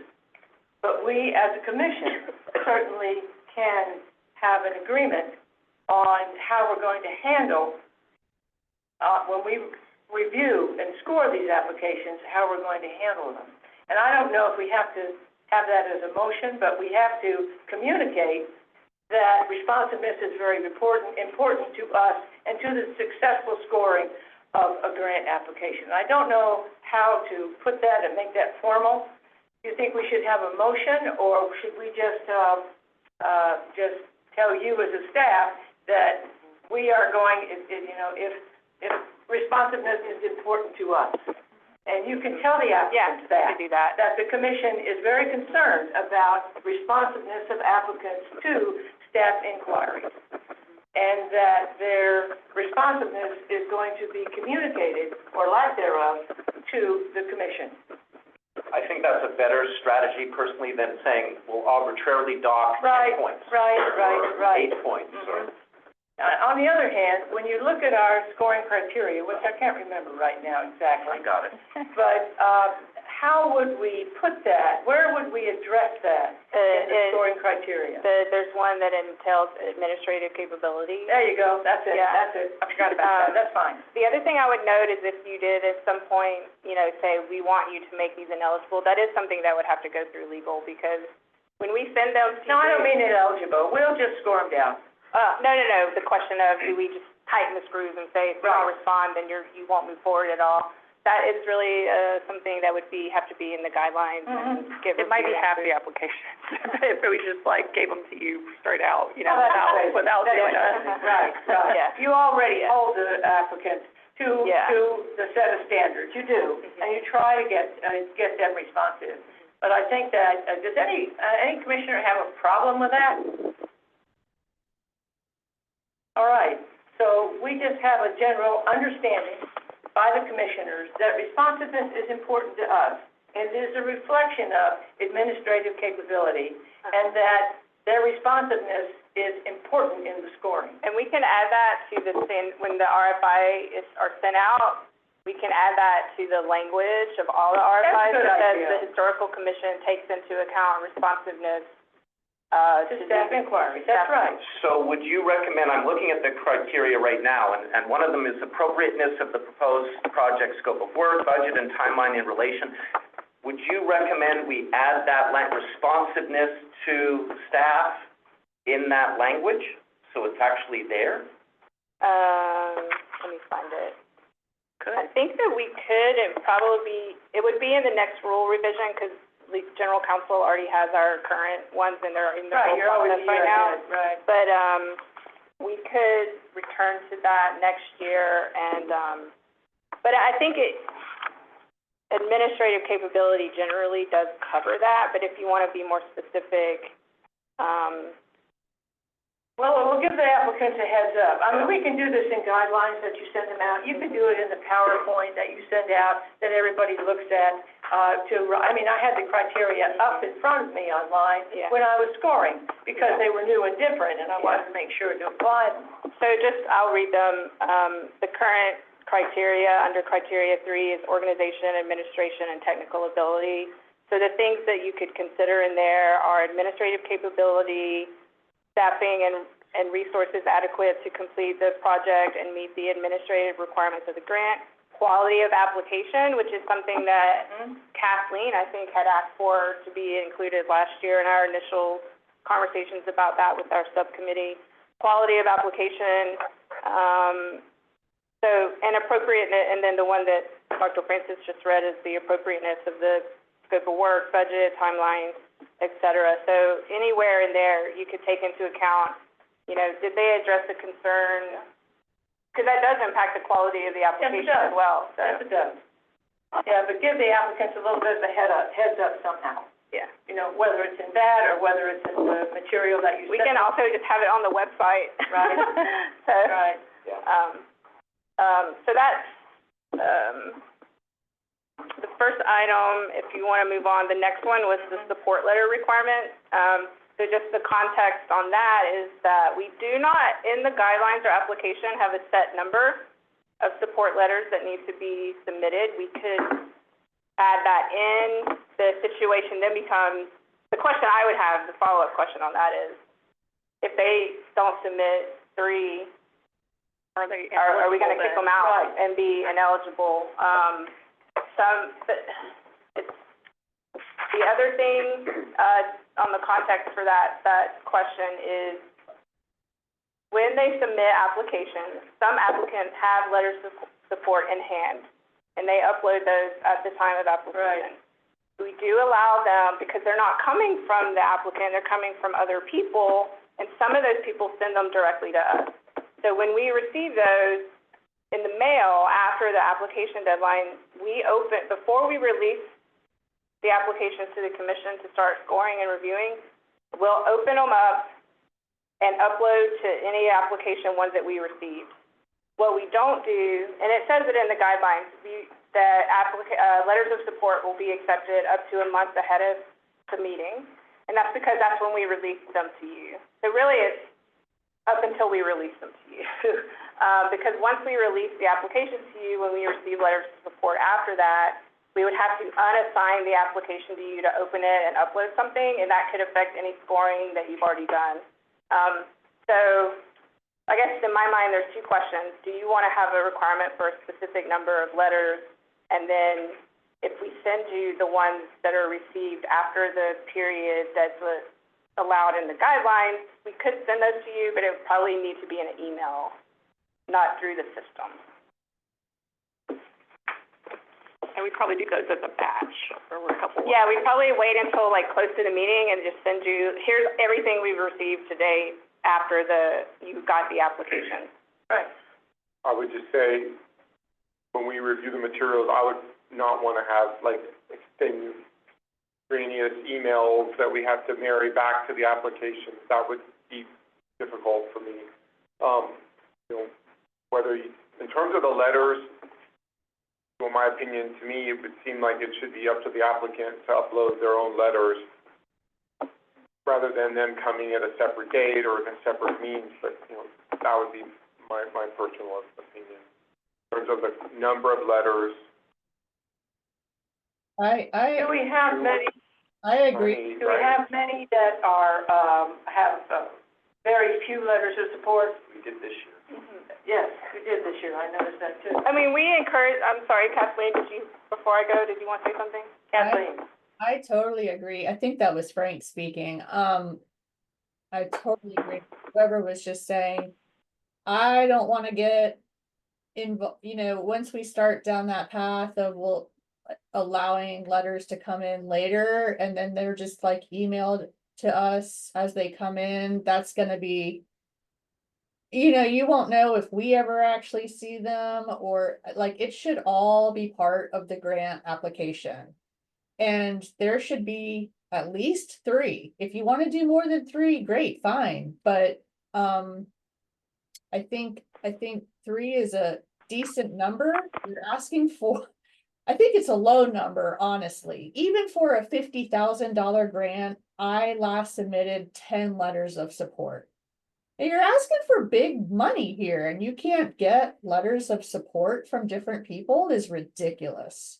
I think it should be a requirement that you have at least 3, and that it's part of the application.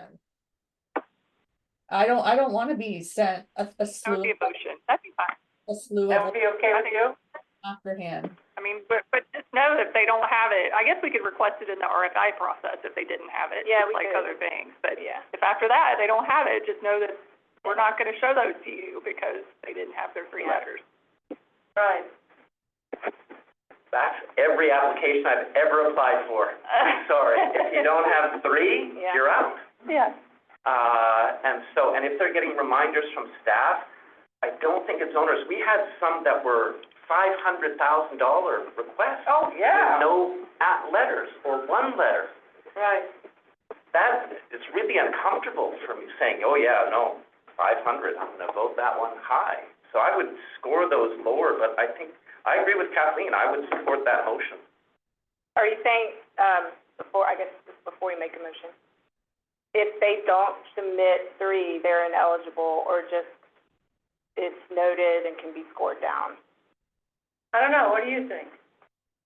I think if you tell us that you have to have 3, then $1 million. That would make them ineligible. Yeah. They have I think less. my only scenario I could see it being a problem is if, say, we got 2 or none, and then all of a sudden the legislator sent us a letter. We could get those 2 come in like after, and we'll try to do a better job if those come in, to maybe we just add that to your staff comments. That just puts us in a weird Well, spot. I don't want to put pressure on you, Yeah. That's part of our job, is to take pressure off of you, to allow you to allow us to do that. And, so, a motion would be okay with you to make it a requirement? It's up to you all. I know, but I don't want to put you in a box. But that means, I guess I would want the motion to be, if after the RFI, there's not 3 letters by that deadline, when that, The 5 days expire. I mean, yeah, I guess it'd be the 5 days expired. it takes a while to get letters from legislators sometimes, but just so that you're safe, get 3 letters from somebody else. Your local preservation organization, a preservation board member, anybody. Like, we're talking about special category money. it's a lot of money. It's a lot of money people are requesting. And if we're gonna, kick out applications and say they're not eligible because they don't have other parts of the application that are required, this should be one of those things, in my opinion. you know, it's really interesting because I actually do take the time to look through all the letters of support that are submitted with applications. Yes. And it's super, super interesting to see, you know, some of the more modest grant requests. Maybe they're only asking for 120,000 and not 600,000 or $1 million. And yet they have some of the most beautiful, you know, heartfelt letters that are, part of their support.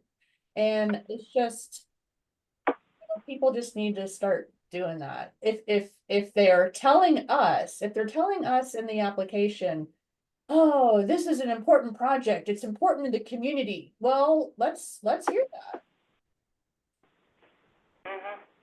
Well, is there a motion to do that from any commissioner? Can I add one thing? Please do. Just for you to consider when you're talking about this motion and this issue. Keep it, I just wanted to bring it to your attention, and I'm sure you've noticed it. A lot of times, do you want the required letters to be current? Because a lot of times they will reuse them from the previous year. Yes. And so they technically might have 3 letters of support, but they might be older. So that's something to consider when you're thinking about, is that a requirement, or maybe you just take it into consideration when you score? Like, I don't know. I just wanted to raise that. That's true. Well, commissioners, what do you think? I wouldn't get that nitpicky. If something was submitted a year earlier and there was no funding from the legislature and somebody's submitting again, and they use a letter and they just change the date. I know academics who do that. They'll write letters, they'll just change the date and it's the same letter. I agree. So I'll make that motion that at least 3 letters of support is something that ought to be a required piece of the grant application. Second. And after we don't get those, we would be ineligible? Is that? That's my question, is that the standard, is 3 letters, and if you only get 2, you probably get marked down, or does that mean if you only get 2, you're off the list? That's the question. That's the question. Yeah. Kathleen, how do you want to finish that motion on that point? Personally, I think it ought to be a required segment of the application. Yep. So that Not there, they're ineligible. it makes you ineligible if you don't get that piece in. All right, that's the motion. Yes. If it's not received by the time the staff reports are released? Right. Yeah. Right. Okay, then. Okay. By the time the staff reports are released. All right, Rick, are you okay with that motion? Yes, I said yes. Yes. Is there any more discussion? Was there a second? Second. Rick Second? Okay. I said second. All right. Hey, Dr. Bentz, this is David, if I could make a point on that. Please do. Yes, as somebody who does a lot of grant applications for my own work, I fully agree with everybody's comments that it's perfectly reasonable to expect people to be responsive and fill complete applications. I certainly would never apply for a grant without making sure I had all the I's dotted and T's crossed. On the note of the letters, though, I feel like if we put a huge amount of hard required barriers, we might not get some of the applications that we otherwise would want to see. Maybe we could amend it to 2 letters or make it a non-hard requirement. But for me, that feels like, you know, an additional barrier for whatever it's worth. Okay, thank you, David. Thank you. Kathleen and Rick, what do you think about that? You want to amend your motion or just let it stand? I'll let it stand. Kathleen? It's not a big request. I mean, I appreciate David's comments. I don't know. I think you should be able to get 3 letters of support if you want.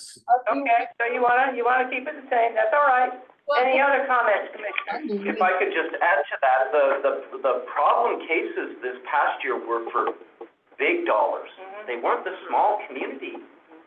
Those communities tended to have 5, 6, the mayor, other people on city council.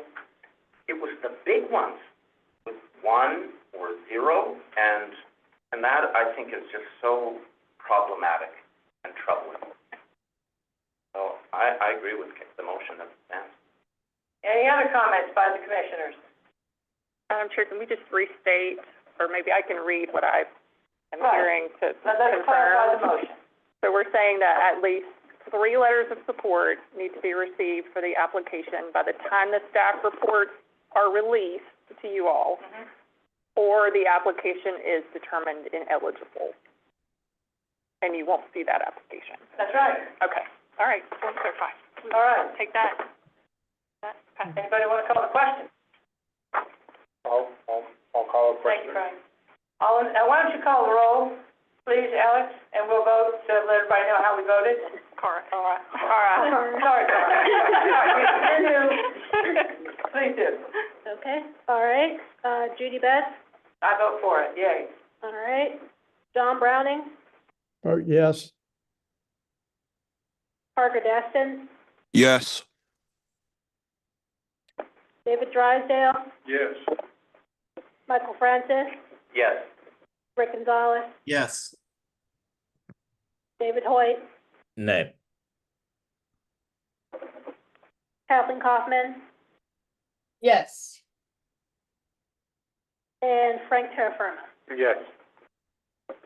All right, 10-1. yeah. All right, the motion passes. Thank you very much. Thank you. We'll incorporate that. Right. So I'm gonna talk to general counsel's office and see if we can get that in the guidelines that they have right now. If not, it might be next year, but we'll start telling people you need to get 3. Good. If we can't get it in the guidelines. Thank you. Okay. All right. The next topic, and this should maybe take less conversation. Systems, issues with the online system, any IT changes you would like to see. One thing that we noted, and we're gonna submit a IT ticket for, because obviously we can't do it ourselves, is in your review pane to make it clear when you've submitted versus just saved. So we're gonna submit that ticket, prior to the, review this summer. Is there anything else in the system that you want us to request to see if we can change? In your scoring page. Functionality. Right. Any Anybody have functionality? any issues with the scoring and the IT aspect of our application review? Sounds like we're good. Okay. Good. All right, the preservation architect requirements, I think I mentioned this earlier, we have already included in our application updates for this rule change cycle to try to clarify that we want you to have an architect, a preservation architect, not just an engineer. Is there anything else on that question that you want us to think about, or Rick's hand is raised? Sorry. Rick? So you got Jack now, so we have an enforcer, which is great. And we should also have a category that says historic preservation structural engineer. Big difference. Not every structural engineer can do this kind of work. So if they're gonna mention an engineer, it needs to have somebody that's got that experience. That out. And then they can send their qualifications to Jack, and he can check it to make sure that they're valid. Rick, our thought was that maybe that might not be fleshed out at the application stage, and correct me if I am wrong, but if, the engineer usually works under the architect. Yes. It's usually sort of stuff, correct? So that's why we were focused more on the architect, so we can do the engineering piece on the back end when we're doing the review, but it didn't seem applicable to the application necessarily. We were trying to get away from people saying, oh, I have an engineer, when that's not really what they needed to have. That probably sounds a lot better. Let's go with making sure they are a certified historic preservation architect. Okay, all right, if it doesn't work, we can rethink it, yeah. Okay. Okay. So just based on Rick's point, quick point, do we need to add certified in that language? No, unfortunately, through the Florida Trust, we've No, tried okay. for years to get certification, but I remember when I was the president, I tried to get that passed and they dropped it, which is a shame. There is no actual like preservation or like certification, sadly. Got it. Thank you. But But I think, I do want to be careful that we don't like create all these requirements, and some of the projects that might come in don't necessarily need an engineer. Right. I don't want them to get kicked out or be determined ineligible if they don't have No. some staff, but the project doesn't require that. there's the application as it stands, which is how it was previously. There's still a question where they can free response answer if they don't have an architect explain why. So that's something that generally can be discussed at the meeting. And they're not really required to have one Right. into the project. I mean, technically, under state procurement requirements, it's kind of better if they, are procuring that. Yeah, I think our question actually says, do you qualifications. plan to hire a preservation architect? Because you shouldn't have hired them yet. No, unless you had a previous Yeah. phase. But I think the problem with the question was it asked two questions. at Right, once. and we took the engineering Right. part of it out. Exactly. Okay. I think that's much better. Okay. May I say okay, something? Hold on. You guys brought up showing up without an architect, and that's a really bad idea. What you should be telling these applicants is that they need to interview at least 2 historic preservation architects, and then that'll satisfy that request of a non, of getting eventually state funds. But don't have them show up without an architect. That's a bad idea. Yeah, you're correct, Rick. They should be interviewing at least 2. But Minimum.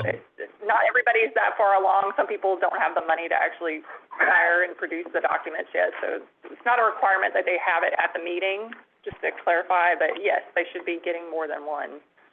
Yeah, but so if they're showing up with one at the meeting, they could say, well, yes, on March 15th, we sent out a letter to, architects that do this kind of work, and we got responses from 2 or 3, and this is the company that we've hoped to hire if and when we get the money, That would be acceptable because they've done their due diligence and they're. That's bingo. That's the point I'm trying to make.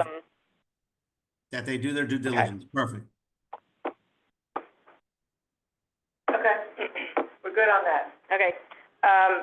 Last topic, which actually you all discussed a lot at the meeting. So really all I'm gonna do is just give you a little context on actually sort of how we got where we are on the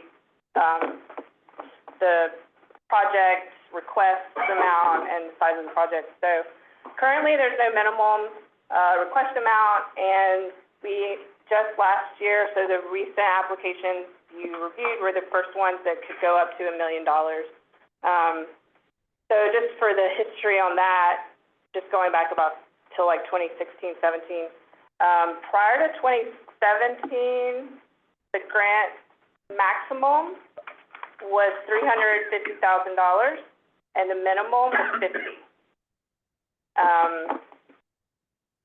That got increased to $500,000 in 2017, fiscal 2017 grant. And then, as I just said, last year we voted to increase it to $1 million. So we've gone in less than 10 years from $350,000 to $500,000 to $1 million. Regarding the minimum requirement, as long as I've been involved, was $50,000. And then when in fiscal 19, we did some rule change on how the programs work, and all development projects were moved from small matching to special category for various reasons, including the length of time it takes to do construction projects, wanting the FHC to review all construction preservation projects. When we did that, that's when we took away the $50,000 minimum requirement, because we wanted applicants with smaller below be able to apply for development projects. So that's been in place since fiscal 19. So the last round that you reviewed is the first time you've seen up to $1 million, like 0 requests to $1 million, 0 to $1 million. Just to give you an idea, Jeremy, we just did a quick, pulled up the last 4 years of ranked lists that you ranked, the FHC ranked, to kind of, and highlighted the projects that we went with under 100,000, but mixed in are ones that go all the way down to 5,000, just to kind of show you. And Jeremy will sort of scroll through it as I'm saying what I'm about to say, but 2023, that was the first year of full funding after Dr. Bentz's effort to get full funding. So we had 19 of 27 projects that were under 100,000, and they're all spread out. You can see through the list.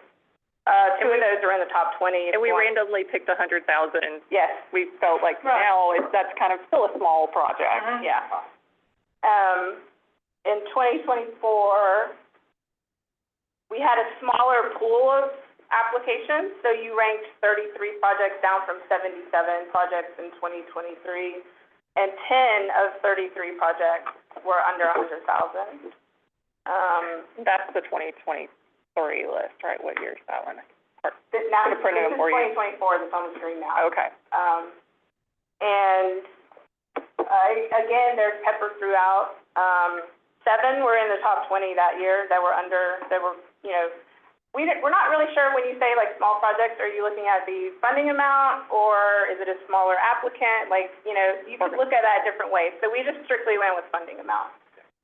Fiscal 25, 34 projects were ranked, 12 were under 100, with 5 being in the top 20. And this year, this is last year, we got almost full funding. We sent forward 36, and through partial 34 was funded. And then the last list is the one that you just reviewed in November. You ranked 46 projects, 11 of them were under, and this is the first year with $1 million. 11 were under 100,000, and 3 of those were in the top 20. So it's just for talking consideration, because I think some of you had asked at the meeting, like, can we get some historical data on smaller projects ranking and funding? Thank you. So, That's interesting. Sorry, how many were in the top 20 again? 11. 11? No, this year, This year? 3 were in the top 20, Oh, great. 11 were ranked in the 46. And if I actually looked at this, if you look at, let's say they keep the funding from last year, the 8.4, that would fund for 22 smaller and projects. some. Yeah. That's interesting that they carried the same funding from one year to the next. Yeah, we didn't know why they cut it in. They like cut a project in half, and we were like, "What is going on?" And then we're like, "Oh yeah, it's the same number as last year." So can I, Madam Chair, can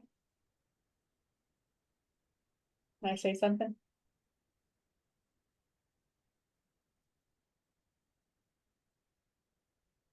Hello, Can you hear me? I can hear you, but they disappeared. They did disappear.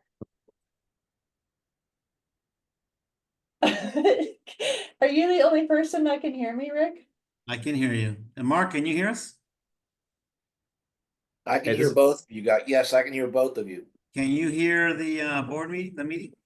Yeah, well, I can't hear the meeting anymore. I did. This is Yeah. Parker. I can hear all of you, but I cannot hear the meeting any longer. Yeah. Exactly. They just sent a note that they lost sound. They'll be right back. Yeah, this is thoroughly entertaining. As I text you two guys while you're talking.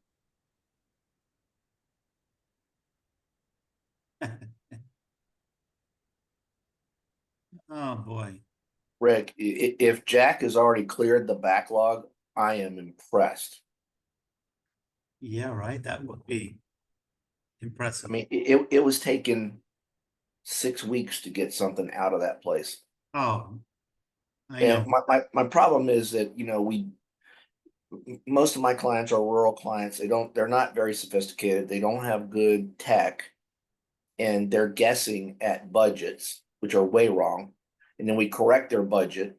Then by the time it gets bid and built, it's gone up 40%. I know. It's It's crazy. just, and as I said in my last text, Every project is now taking 2 or 3 or 4 cycles to get finished. But one cycle at 350 to 500, we stabilize the building. That's about it. Yeah. And that's all we can do. And people go, why aren't you finishing? Because you don't have enough money. Well, I gave you $500,000. That didn't do it. Doesn't buy much these days, unfortunately. $500,000 of peanut butter is spread pretty thin.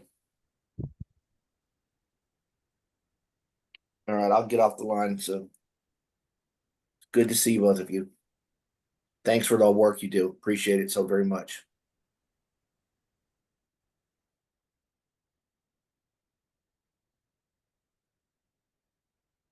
Right. Hello. Oh, there you go. Okay. Welcome back, welcome back. Zoom dropped us, so we had to redial in, on a different number. Oh, Um, you ran out of your allotted time. yeah, I think so. Yeah, we're running late, but that's all right. I don't remember what was being said right when we cut out. I was asking the chair if I could comment on that. Sure, the low versus high, large versus small projects. Correct. Go ahead, Kathleen. Correct. So We may have to redial in, that's not. Redial in, okay. Can you let them know first? Wait. Hang on, we've got static on the line and we're trying to fix it. We may have to reconnect. Sorry. I'll wait.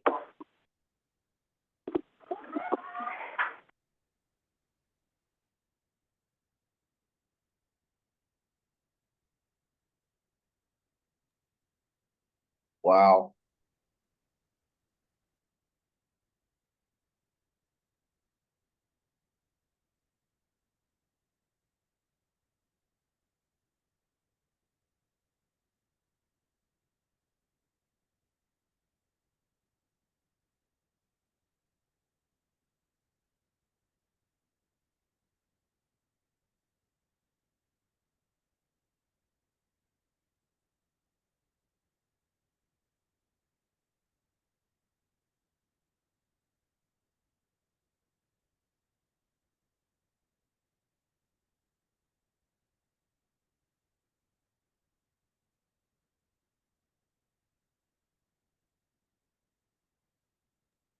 Did we lose them again? No, they're trying to reconnect with some of the people that dropped off. All right. All right, hello. Are we There back they are. connected again with no static? We're back. I think so. Excellent, all right, we're back. Okay, we're back. Kathleen, you're up. Okay. All right, good. Thank you for highlighting the projects. I think that the Historical Commission did a really good job of like just reviewing the applications based on their merit and not, so I don't. And also now that we go up to $1 million, I would consider a $200,000 request a smaller request. And if We talked about it. if you look at, it's 200,000 and under, there's a lot more in the top 20 now that are under 200,000. So I don't really feel me personally, I don't feel the need to like figure out how we're going to separate reviewing smaller from larger projects. I think the commission does a great job in like looking at the merit of the project and scoring it according to its own merits. And we're not really comparing these projects to other projects, that come before us. I think get into the whole, well, let's separate them out. That just becomes a sticky issue of like, well, how much of the funding is going to get to go to the smaller projects versus how much of the funding will go to the bigger projects. So I think we finally have the scoring system and the criteria to a place that worked pretty well for us this last go around, and I don't really see the need to separate it out right now. Any other comments from the commission? Frank? All right, Sorry, I missed that conversation, but, you know, as a first-time scorer, I thought that, you know, that it was, I don't know, I thought it was, what's what I'm looking for, difficult for a small project to compete against a big project. But I do feel like if we were to somehow separate the pools, that we would also have to separate the pot of money so that maybe, which again, I'm not saying or making a motion today, I'm just saying I think if you separate the projects, you probably have to separate an amount of money, and I certainly think that, you know, staff would have to get back to us and come up with an idea. I'm certainly not wanting to make a proposal today or anything like that. To me, as we were sitting here, I thought, well, yeah, we separated the project under 100,000, but then what? It's like, so I almost feel like then you have to somehow separate the money, and and I do think there's some value in that, but again, I think it's too big of an issue just to deal with right here, right now, and today. I think the staff would almost have to maybe really think about that and come up with an idea, you know. Yeah, right now the onus is on us to score the project on its own, on an island. And if it's big, medium, or small, it really doesn't matter. Is it a good project or is it not? And it looks like we've kind of been doing that. You know, maybe a third of them are below 100,000, and about a third of them are in the top 20, between 5 and 7, or 3 and 7. Yeah. If I can just go back, the only thing is on a small project, do they have the same ability to have the same level of professional services and things? So I'm not sure that I don't know if the applications would be sort of equal. You know what I'm saying? Small projects, they might not have access to, you know what I mean, some of the things that the larger projects would have access to, I think, in terms of even preparing the applications. Okay. I mean, Can I say something to that? Yes, thank you. I feel like that gets into the question of what are you considering a small project? Because there are cities who have great organizations that get a lot of grants that might submit a project that is, so is it the applicant you're looking at or the funding request? Because the funding request could be anything for any applicant, right? So that doesn't mean that they don't have and a lot of our nonprofits have gotten multiple grants from us. They know how to manage the projects. And it doesn't, so when we look at it, I guess what I would say is, when we look at these, we're not looking at the amount they're requesting, we're looking at, is it a good project? Did they just design their scope of budget well? And so that's, I guess, the conversation is what is, you know, how does the FHC want to look at it? So. And I'm sure if I could, I'll add, you know, if it's a concern on the back end, obviously we want to make sure they have someone who's watching their funds, but we're going to help them through that on the back end if we need to. But my concern is that if we looked at them as two separate pots, first of all, where would you draw the line? But also, in the past when we did that with small matching grants, we ended up just merging the list together based on score. So you kind of end up at the same place that you would end up anyway, or else you run the risk of one list getting funded and the other not, and then people are competing against each other. So that's my take. Yeah. I mean, this was really helpful, so thank you for sharing it. I mean, if you look at if we're funded at the same level as last year, 10 of the projects that will not be funded are $500,000 and north. Mm-hmm. And that's based on your scoring. Yeah, that's right. So like you look at those applications and some of those bigger projects, you can tell, well, this isn't a great project or the application wasn't well done. Yeah, we're doing an awesome job. Yeah. All right. Any other discussions on large versus small projects? Thank you, Angie. Thanks. Walked us right through all our little issues. Had on my comfortable shoes for standing up here. That's right, that's right. And now we go to Flagler College, and Mr. Acosta is going to enlighten us.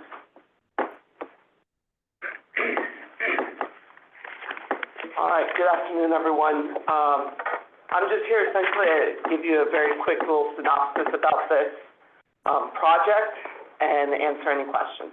All right, so currently Flagler College has, through our office, 2 open grants each one totaling $35 million. These are member projects, and they come up to a total of $70 million.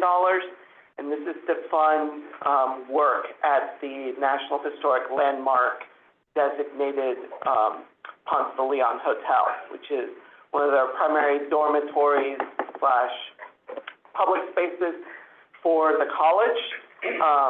This was triggered by an event that occurred in July of 2022, when in the east wing of the Hotel de Ponce de Leon, which is a kind of like a U-shaped building with an interior courtyard, and then there's a significant dining hall on the rear of that bottom of the U, right? So it's actually more like a Y-shaped building.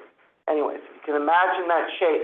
At the end of one of the arms, the east wing of the Ponce de Leon, they had a water main of their sprinkler system break in one of the towers, and it caused significant flooding issues because it was not detected for some time because it occurred over a holiday. It was on the 4th of July. And so when the university went to repair the damage, they started taking off, the damaged plaster, all that stuff, and looking at the structure of the building, and they found problem after problem after problem, which essentially led them to redoing the entire east wing of the Ponce de Leon Hotel using their own money. That totaled to be almost like between $20 and $30 million. They actually had to sell one of their buildings at Flagler College in order to fund the work on the east side. Now, when they started doing it, of course, it was an emergency, but then the refurbishment work was sent to our office because the Hotel Ponce de Leon is under a preservation covenant. We have given them grants, special category grants, previously, and the timelines for those covenants had not run out. So we looked over it, and we applied the Secretary of the Interior Standards for Rehabilitation, which is our standard that we use for all grant projects here in the state of Florida. And we determined that, while it's not perfect recreation of the building, they did put in significant effort to preserve the most character-defining features of the building while still making it usable as a dormitory for their students. And they paid special attention to the most significant architectural features within the wing, especially places like there are these stairwells that lead to these domed vestibules all covered in like wood scales and stuff that are really cool that they've preserved, and they uncovered a lot of elements that had been covered over in the past, like fireplace mantles and such. They had to take out some Tiffany windows to have them restored because of their location in the tower where the water main break occurred. Such. So that was all the initial stuff, and they went and got the legislature to provide them with additional money so that they could redo their west wing. Now, because it's a very large amount of money, these grants, these are like the largest grants that we've managed. So Eric Case, our section supervisor, he's the one who's managing these grants. And we've made a point to go and visit the Flagler campus several times. The first time was after they received their first grant, and they were putting together planning documents. We were over there in January of 2024. And they took us through the entire building from the basement all the way up to as high as we could go on top of the roof. And we took a look through that. We met with the architect. We met with their preservation consultant. We met with their chief contractor. The grants fund more than just the preservation of the building and its rehabilitation. They're updating all of the mechanical systems in the building. The grants are going to be paying for a chilled water system that's going to be replacing the residential air conditioning units that they have been using for a lot of the dormitory spaces, which will allow them to then take the gallery that overlooks the inner courtyard and open it back up to use by the students instead of it being a mechanical space. And it also allows them to address a lot of the structural issues. There were several places where it was blocked off because the structure was somewhat unsound due to unsympathetic changes that occurred over the history of the building. Since it was constructed by Flagler according to Carrera and Hastings' original design, back in the 1880s. It had been reconfigured at least twice on the interior in these spaces. The hotel rooms originally did not have bathrooms. It was a shared bathroom scheme, which was common to historic hotels from the late 19th century. And then in the 1920s, the floor plan was changed in order to give the individual hotel rooms the access to their own private bathrooms, which led to walls being built into the middle of windows and things like that. And then when the U.S. Coast Guard acquired the property during the Second World War and used it as a training facility, they also reconfigured many of the interior changes. So these modifications kind of piled up, and you get the introduction of termites and things, and it caused a lot of issues that were unseen because it was all hidden behind the plaster, the wood, and stuff like that. So like I said, we have visited this I've visited personally twice. The first visit in January, myself, Eric, Dr. Kara Lucas, who was reviewing the plans at the time. We did the full walkthrough. In June of last year, I visited it again, and that's when I took National Park Service staff with me. So the National Park Service regional staff from Atlanta came down. They were doing a number of site visits in the St. Augustine area and visiting sites that the Park Service manages outside of Jacksonville in the Timucuan National Preserve. And we took the opportunity to go through the building again so that they could be aware of the changes, because as a National Historic Landmark, that's part of their portfolio up at the regional office.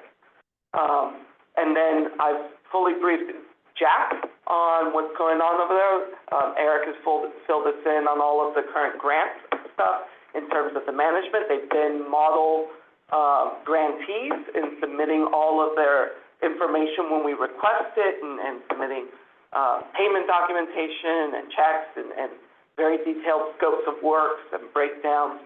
So far, we are keeping a close eye on it. We recognize the architectural significance of this property as a landmark for the entire country. And we recognize that this is a significant investment of state funds, that we are, supposed to be responsible stewards of that money. So far, the college recognizes the value and importance of their property, and we've all been working together to preserve those elements that are most important of the building in order to also allow them to continue their use of the building as well, to serve their students. I'm glad to answer any questions. Rick online. Yes. Rick, go ahead. Many questions. I visited the property in December.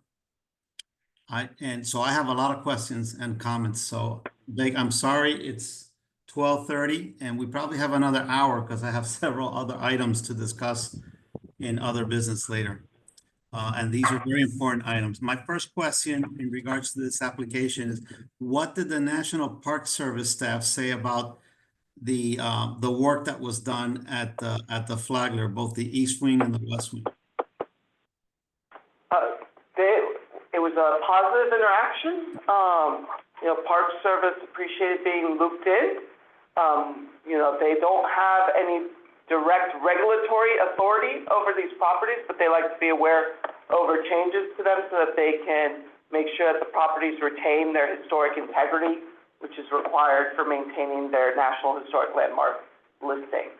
Okay. So there was no negative commentary on what was being done at the Flagler from when we visited in June.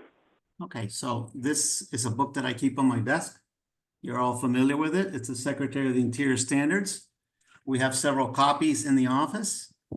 And I'm sorry to tell you that what's happened at the Flagler is a travesty. What's at the Flagler today, especially the East Wing, which was very shocking when I saw it completed, is more like a Holiday Inn Express or something like it.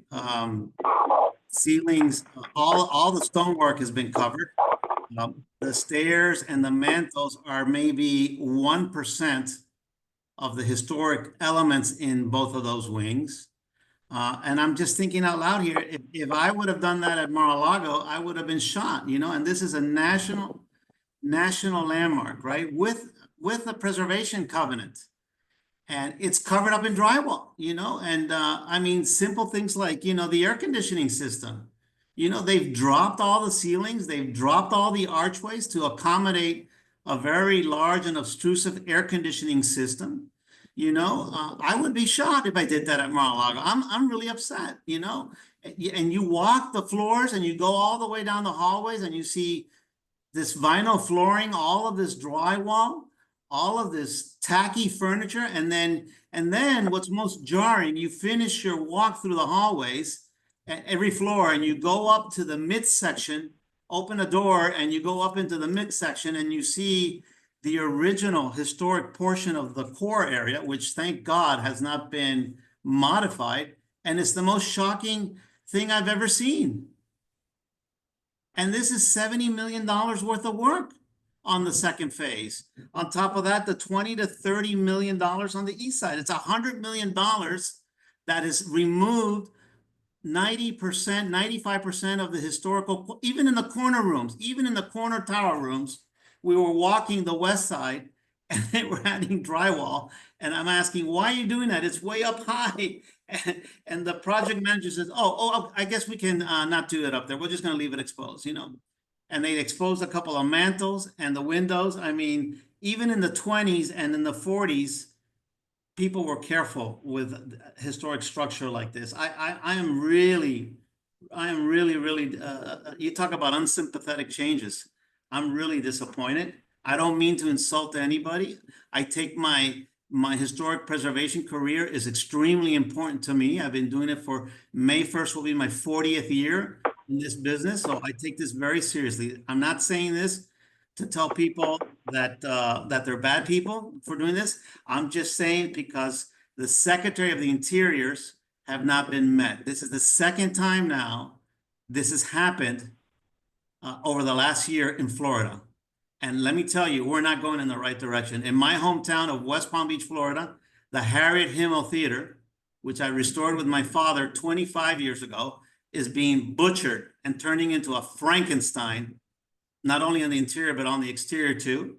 And everybody said the same crap. It meets the Secretary of the Interior standards, and it doesn't. When you rip out staircases, monumental entry staircases, rip out windows, rip out the most important acoustic space and convert it with drywall into garbage, and I'm very upset.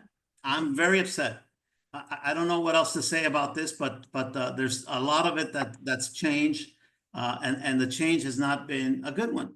Just walk through the finished space, and the new space on the west wing is identical to the space on the east wing. We'll never see those spaces again like they used to be, except for a little bit of ceiling up on the northwest quadrant that is being protected, thankfully, and it's going to be highlighted. But I'm really upset. I can't believe that we spent $100 million, and I hope Jack gets a chance to go see it as soon as possible.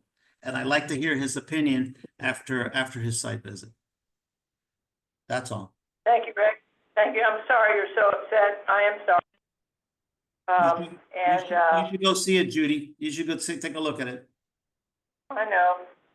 And I'd be glad to take you through it and show you, because I disagree with what Rick has said, and I would like to point out that the only reason that that whole building has been preserved is because of the success of the college. And since the college's founding, through its own resources, the college has invested over $100 million in historic preservation projects. And also, if we had restored it back to the way it was originally, the students wouldn't have individual bathrooms, and we wouldn't have any students, and we wouldn't have a college. So compromises have to be made to accommodate young, modern students and what they need to live in a dormitory space. But all of the public areas of this building have been meticulously preserved and restored.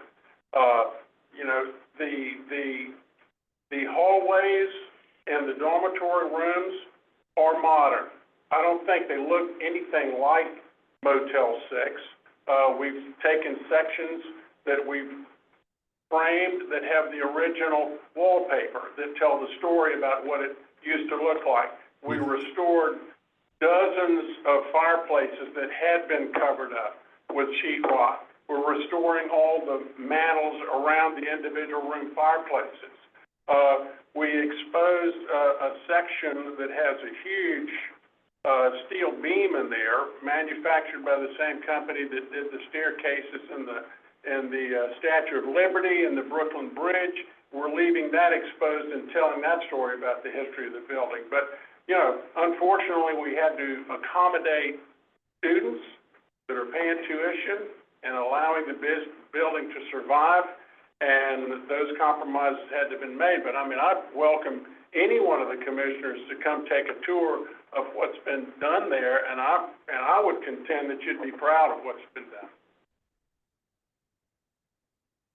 And I respectfully disagree.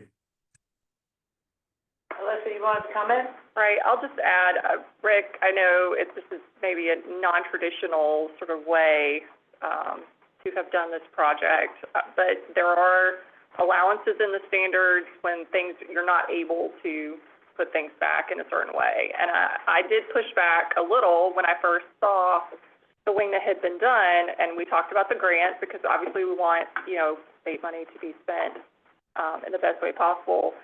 And specifically, I asked about the flooring. I said, why are we putting in LVT floors?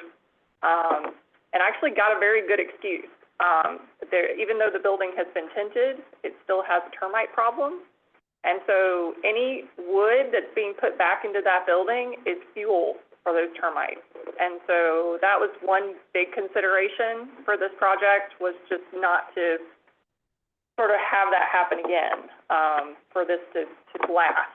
So materials was a huge issue. Like you said, the students had to be moved out of the building. The structure was so bad, and I think that's from back when the Coast Guard had it, they literally cut beams. It was a miracle, I think, that it was still standing. And I saw the so bad that I could think when the structural engineer looked at it, they immediately moved a whole section of students out. So they had to have, like you said, have a place for students to come back to. And even though it's not what I would say restored, it's reused, and that's what we really wanted to make sure that we were able to continue the use. So that's all I've got to say. Well, it's also... When I talked to the contractor, he said the Coast Guard did as much damage to that building as the termites did. Yeah. It was really riddled. It was structural pieces. But and one more clarification: we didn't sell any buildings to finance that. We had some vacant property off campus that we sold, but we actually had to purchase a motel for $20 million away from campus to house the students while we're doing all that. So it's, it's been a strain to go through all this, but I think it's been a great success for the preservation of the whole thing and being able to maintain the continuity of the operation of the college at the same time. Kathleen has a comment. Kathleen?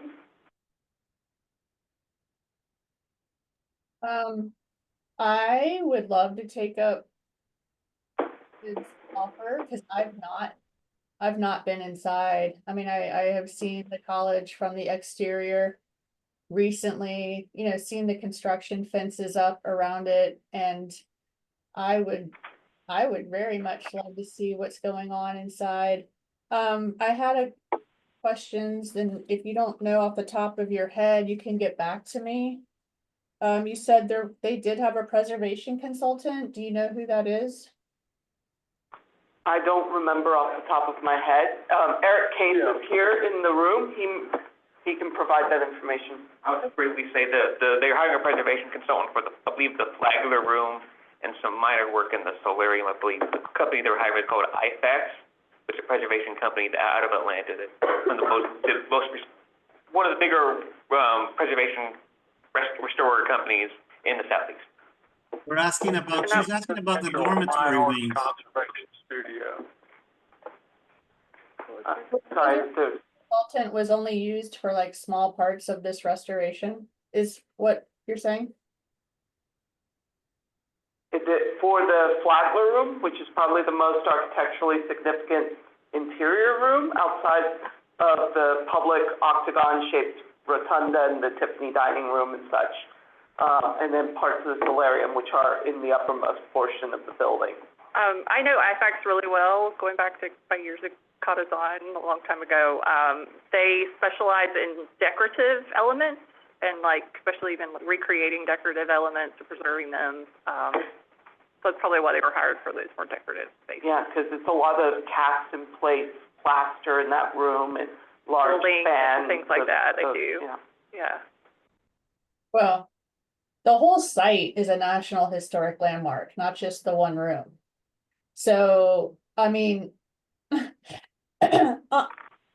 there's not much to do about it at this point, you know? Sounds like the work's been done, the money's been allocated. And unfortunately, at the time that this all took place, we didn't even have an architect on staff at the state to review any of it. So NPS, National Park Service, you know, of course, they're gonna be kind of minimally involved, especially as far as like interior work, stuff like that. And I'm just disappointed because I obviously know lots of people in St. Augustine. And so I'm hearing two different sides of the story. Honestly, I'm hearing that it was reviewed by DHR, it was looked at by National Park Service. And then people who are very familiar with that building have also indicated that original materials were ripped out and just thrown in a dumpster, or things have been covered up and I just really wish with that much of an investment, and it was, you know, special line items. This did not come through the Florida Historical Commission. It didn't come through the regular process by which we normally provide grant money to historic buildings. And that's fine, because we would never have been able to, you know, get the building the kind of money that they needed, 35 million and another 35 million. So that is a significant, generous support by the state, by the people of the state of Florida, since it's public money. And for a very, very good building, but it's really disappointing to me that it doesn't feel like, from what I'm hearing, and again, I've not been inside, I don't know, but from the things that I hear from many, many different people, not just one or two people, that there's probably a lot more of the original fabric that should have and could have been preserved and still have been able to make this a workable, modern building suitable for the students. So it's sad. I mean, buildings that reach the national landmark status, that is the top of the top. That's it. I think we only have 7 in Florida altogether, something like that. Yep. I'm not sure the actual number, but it's very few. That is a really, really difficult achievement and a very honorary thing to be a National Historic Landmark. I would just really hope, I don't know, I would love for the future for that not to happen again. If it's something of that importance and it's getting that much money thrown at it, which means a significant alteration and construction project, that, you know, we should have a little bit more oversight in how that money is being used and how the historic aspects of the building are going to be protected in something that significant. Well, Kathleen, you're welcome, you know, to come to St. Augustine and take a tour of the project, you know, whenever you'd like. I'd be glad to coordinate that. And I can tell you that all of the public areas of that building are exactly the way they were pretty much in 1888. The only portion that we're talking about that looks differently is the areas of the building that will only be seen by students, RAs, and their parents.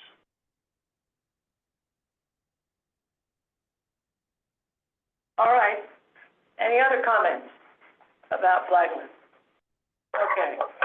Thank you, Ruben. Thank you. And thank you, Commissioners, for voicing your opinion and looking down the road as well as looking back up the road.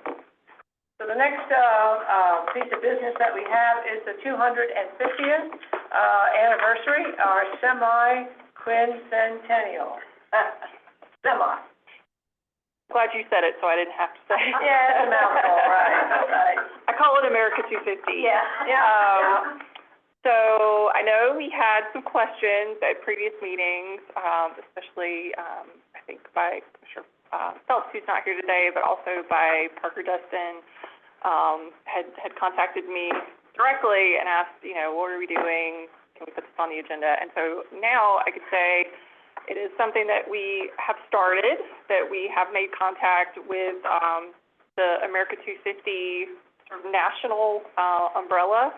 And so we're looking at, there's a meeting in DC in July, sort of a conclave type meeting that Florida's participating in along with many of the other states. I'm trying to remember the number of states they said they had signed on, but it was in the 40s. They've sort of connected with everyone, and other states have also put together their commission. I did want to let you know, I got an email, actually the email I got was on Sunday. I think the press release was from January 31st, that there was Florida's advisory committee has been appointed, and I just wanted to read, we can send you this too, but I just wanted to read who those people are and just a sentence about them.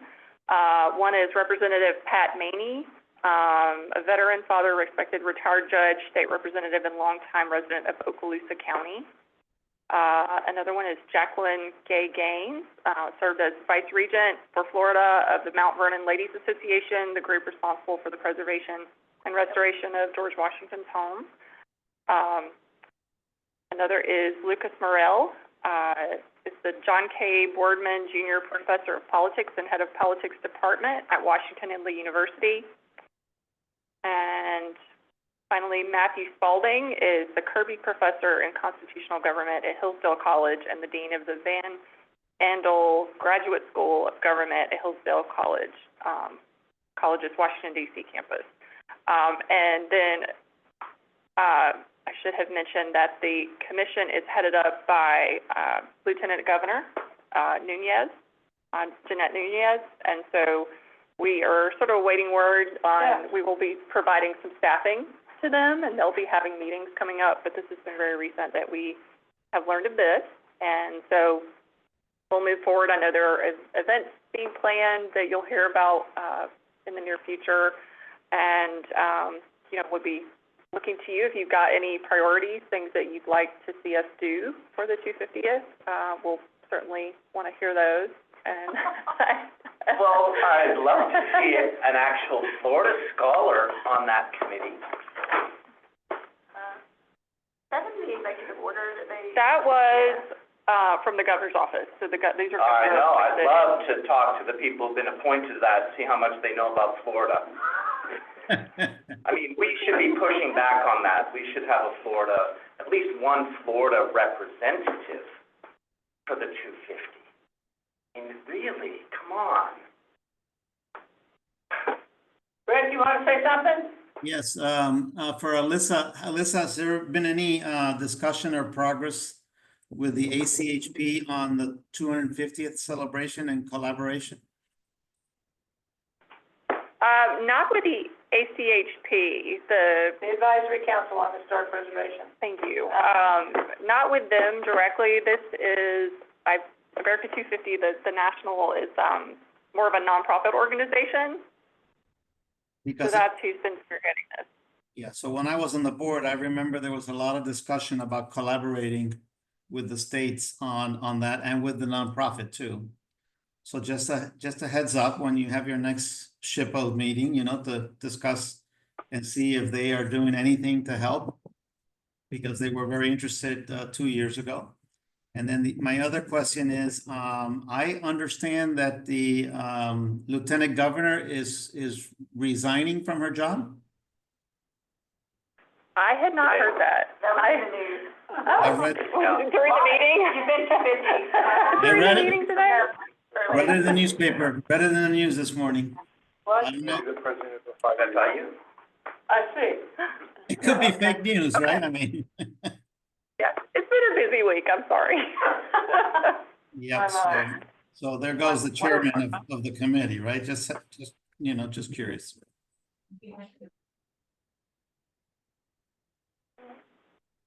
And I don't know if Parker, Dustin, if you're on, if you had anything to add. I know you were very interested in this topic. Parker, you have any comments on this point? No, I'm thrilled that we've got the ball rolling. I was a little, sort of upset with the fact that it took, the last year of trying to get this put together. And I would suggest that it wouldn't hurt to have a stamped and certified Florida scholar on there, somebody who has extensive experience with an understanding of Florida's place within the Revolutionary War, because while it was a frontier area, it did play a significant role in booting the British out of basically out of the Gulf. And we had our fair share of Spanish help in the war that doesn't usually get the press that France and Lafayette get, but Galvez came over from Spanish Louisiana and helped kick the British out of Pensacola in a very, it was the largest Revolutionary War battle at the Battle of Pensacola. So if we have people who can really understand that on that commission, which I think Pat Maney is one of our greatest advocates. I think the progress we've made up to this point can be attributable to his bulldoggedness to make sure that Florida has a plan in place and is moving forward. If we're going to lose the lieutenant governor, my vote, which I don't get one, but my suggestion is put Pat in charge of it, because he's the general. I promise you, we will make sure that Florida is at the tip of the spear on some of this stuff with Pat involved. But I do want to. I agree with the sentiment that if we could get a Florida Revolutionary War familiar scholar on that, we're gonna have better celebrations that will engage the public, and we'll get a better return on it, courtesy of somebody with that acumen. It's sort of a wait and see approach, but I do know that St. Augustine and the city of Pensacola have probably the two biggest seats to fill from an engagement standpoint. I know that the UWF Historic Trust, which I'm a member, is interested in participating and setting up some events and celebrations. They have some collections that I think that they probably would like to pull out and make sure that get put out sort of as special exhibits that have to do with the Revolutionary War within Pensacola, to the extent that we could get collaborations between some of our universities and some of our state holdings to say, hey, listen, if we're going to do special Revolutionary War exhibits, that the Division of Historical Resources, the department or the archives, Florida State, any of the other universities that also have special Revolutionary War Florida collections, we get the people talking to each other so we can get loans out so that we can really showcase some of Florida's place within the Revolution out to the public and have it coincide with this. And that's my general feeling on it. Of course, we've got some time, but you know how these things go. We've really only got about a year and a half. Mm-hmm. Well put, Parker. Well put. That is well put. Can we make that a motion? Is that something we can? No. I will take that sentiment forward. Alyssa will keep us involved, and I think that's important. And Parker, thanks for taking the lead on this, paying attention to it. Oh, absolutely. I mean, it's a passionate area of mine, and I just happen to be alive when we're having the 250th celebration. So I'd love for Florida to play an important part, because in certain ways, we were just as important as some of the things that happened in South Carolina, in Massachusetts, and we were here. And we played our part. So, and and nobody knows really from the general public. They just don't know. And what's cool Right, is yeah, that we played it through our Spanish roots, which is unique to everybody else. 100%. Yeah, and that really is not well understood by anybody. You know, that the deal between George Washington and the King of Spain was, we'll kick the British out of these 13 colonies, but Florida's got to go, and if you'll go ahead and kick them out, the British out, you can have Florida back. Right, and that was a great deal.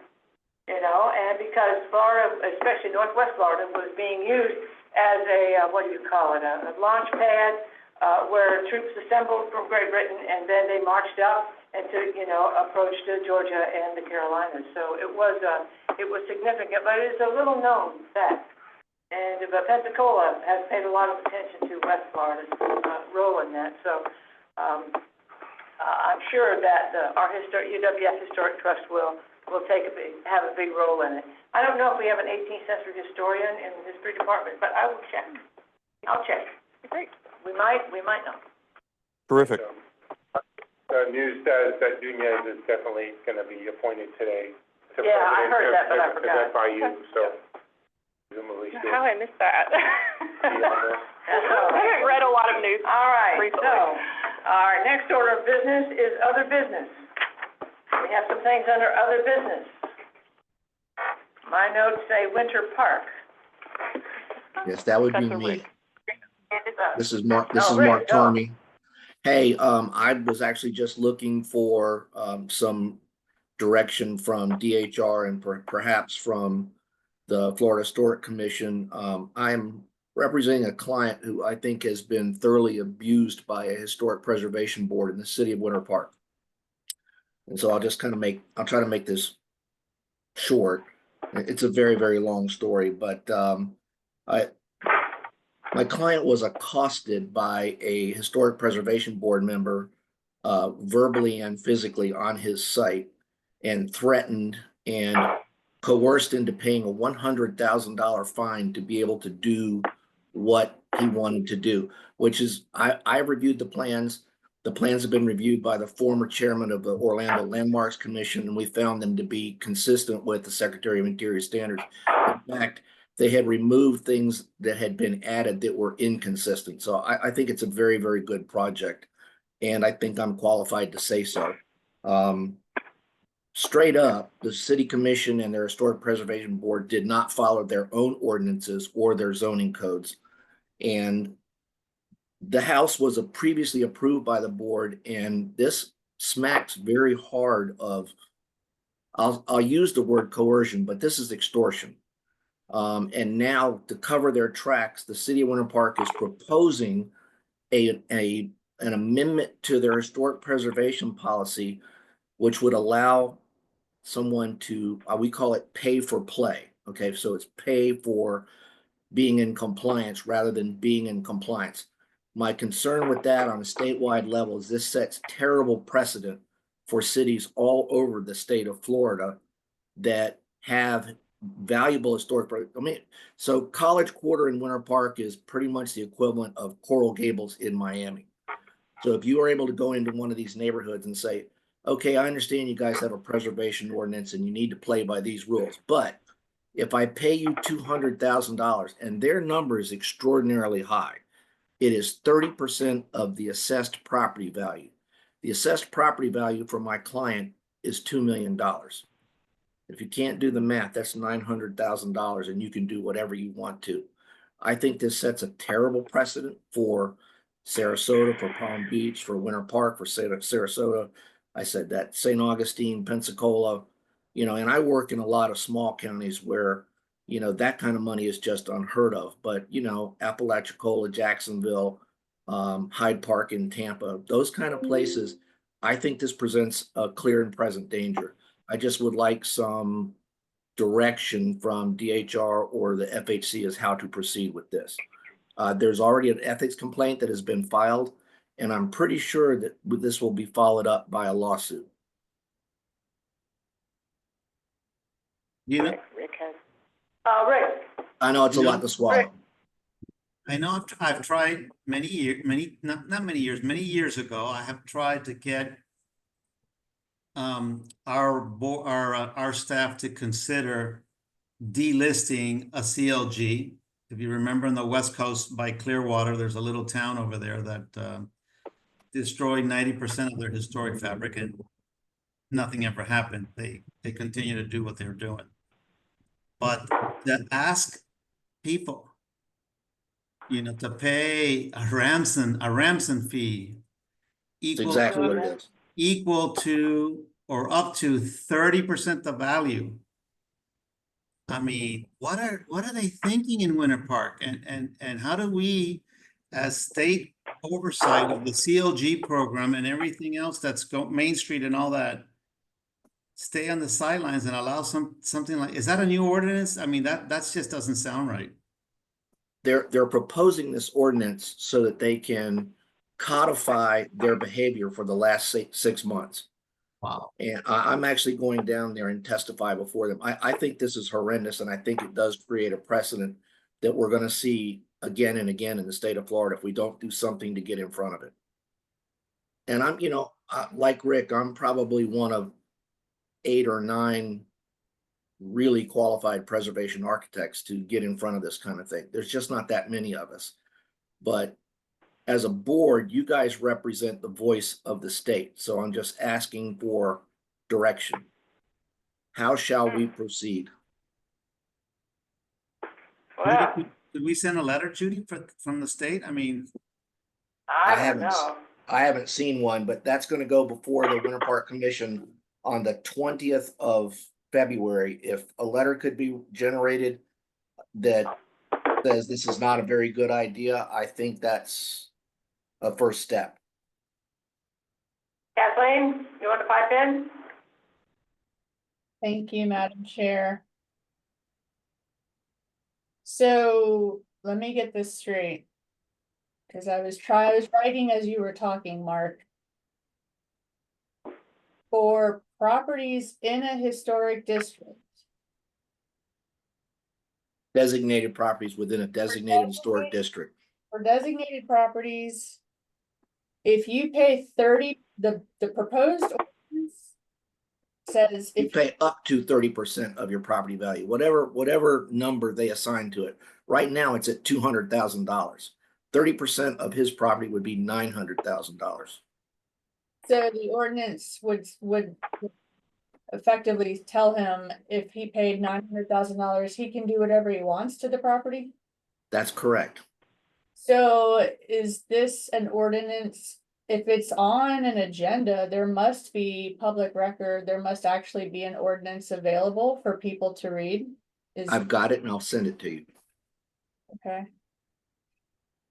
If that's really what it says, I mean, it's mind blowing. What? This is a practice that handles a practice in the natural sciences. It's called mitigation banking. If someone wants to take out a wetland, they have to preserve a certain equal or more than equal amount of wetlands somewhere else. The mitigation banking has been going on for 20 years. You want to put in a pipeline, you want to put in a parking lot, and there are sensitive environmental resources there. If you trash them there, you've got to help them somewhere else. And this is not new. It's just not done in historic preservation. I don't disagree. I will tell you that in Nantucket this summer, we discovered that mitigation banking is not sustainable. So what they've done, they've allowed people to buy green space to put these mansions, and now they're out of green space. It's a limited. That's right. So mitigation banking is not a sustainable technique. It's not a sustainable strategy. And you're not wrong, Judy. You're exactly right. It's been being done for 25 years, but it is not sustainable. Well, I agree, and I think it's a bad process, but that's the way it has worked. And but historic preservation has always avoided it. It's never been an option, and so I think that there's a long practice in historic preservation not to do it. It doesn't work in historic preservation, it doesn't work No, it here. does not. I don't think it works Well, I anywhere, think- but you're certainly true. It doesn't work in preservation. Right. I agree about the natural resources, but I'm not an expert in that or familiar with it, but, especially on an island like Nantucket. So, the point is that, let's hear some, we have now a request for a letter written to the city of Winter Park, the city council, that says we disagree with their particular ordinance, proposed ordinance. Correct. And the fact that the horse is out of the barn, the historic resources have all, it's my understanding, they've all already been damaged or destroyed, right, Mark? The compromise is a fair word, yes. Right, so. And I actually think that they're doing the right thing. They've called me and they said, can we use hardy board? I said, no. They've gone back with black cypress, which was exactly what was there. They're putting a front porch on the house and taking 2 bay windows off, which were never there. They were added in the 50s. And so I think their methodology of research and correction of bad previous additions to make this house be livable again. And it does have an addition on the back, which is not in the street view. And I think it's very well done, and it's not just because he's my client, but I think it's sensitively done, and I think it's in character with all of the sort of the prescribed standards the secretary has. So I don't think there should be an issue, but my bigger issue is this: hey, we don't like what you're doing, but if you pay us, it's okay. I think that's the dangerous part of this script. Part of it. Angie, you wanna? Yeah, I just wanted to say from the division perspective, this is the CLG, so I know Ruben and Kira and our CLG coordinator, they've been working with them on reviewing that. When this was brought to their attention, they could speak more to it if you have questions. Reviewing that ordinance, it will work through the CLG process because of that. Regarding a letter from the commission, I mean, this is something that probably, I don't know, Alyssa had to step out, so that's why I'm speaking. I'm not sure if she's briefed this up the chain. I don't know, how quickly we could move on an official letter. I do think that if you, as commissioners, wanted to write individual letters, that might be quicker and effective as well. But it is being reviewed by our CLG staff. And I think Ruben mentioned that it's not something that is strictly, I guess maybe because we've never dealt with it before, prohibited by the CLG guidelines or bylaws. So it's something new to us that we're trying to work through how we're going to deal with it. And I understand that and I appreciate that, but today is the 7th and this will probably become an ordinance on the 21st of this month. And I sent this to them 2 weeks ago. And I know I shouldn't have the expectation that you all work at the pace that we do in the private sector, but this is something that if it gets away from us, it's going to get away from us. It's going to get completely away from us, and then it will be a bigger deal to stop other places. I think you have to stop at the first place, but again, I'm begging. Well, Ruben, what do you have to say about this? Do you think it's a good idea for the commission to do that, or should we let the CLG process work out? I can't speak to what the FHC decides to do. I know, They're free to do that. It's under review. We are looking over the ordinance. We're comparing it to the guidelines. We're comparing it to what the federal requirements are for the program. It's involved because it's the first time we've ever seen this. We're not taking it lightly. But it takes some time to look through it and figure out, how it all interacts. I can't speak to the exact status of it, just as it's under review. Well, thank you. I understand. Commissioners, I how do you feel about it? I appreciate you all listening. That's at this point, that's the best I could hope for, and I appreciate it very much. Thank you. You bet. Kathleen, what do you think?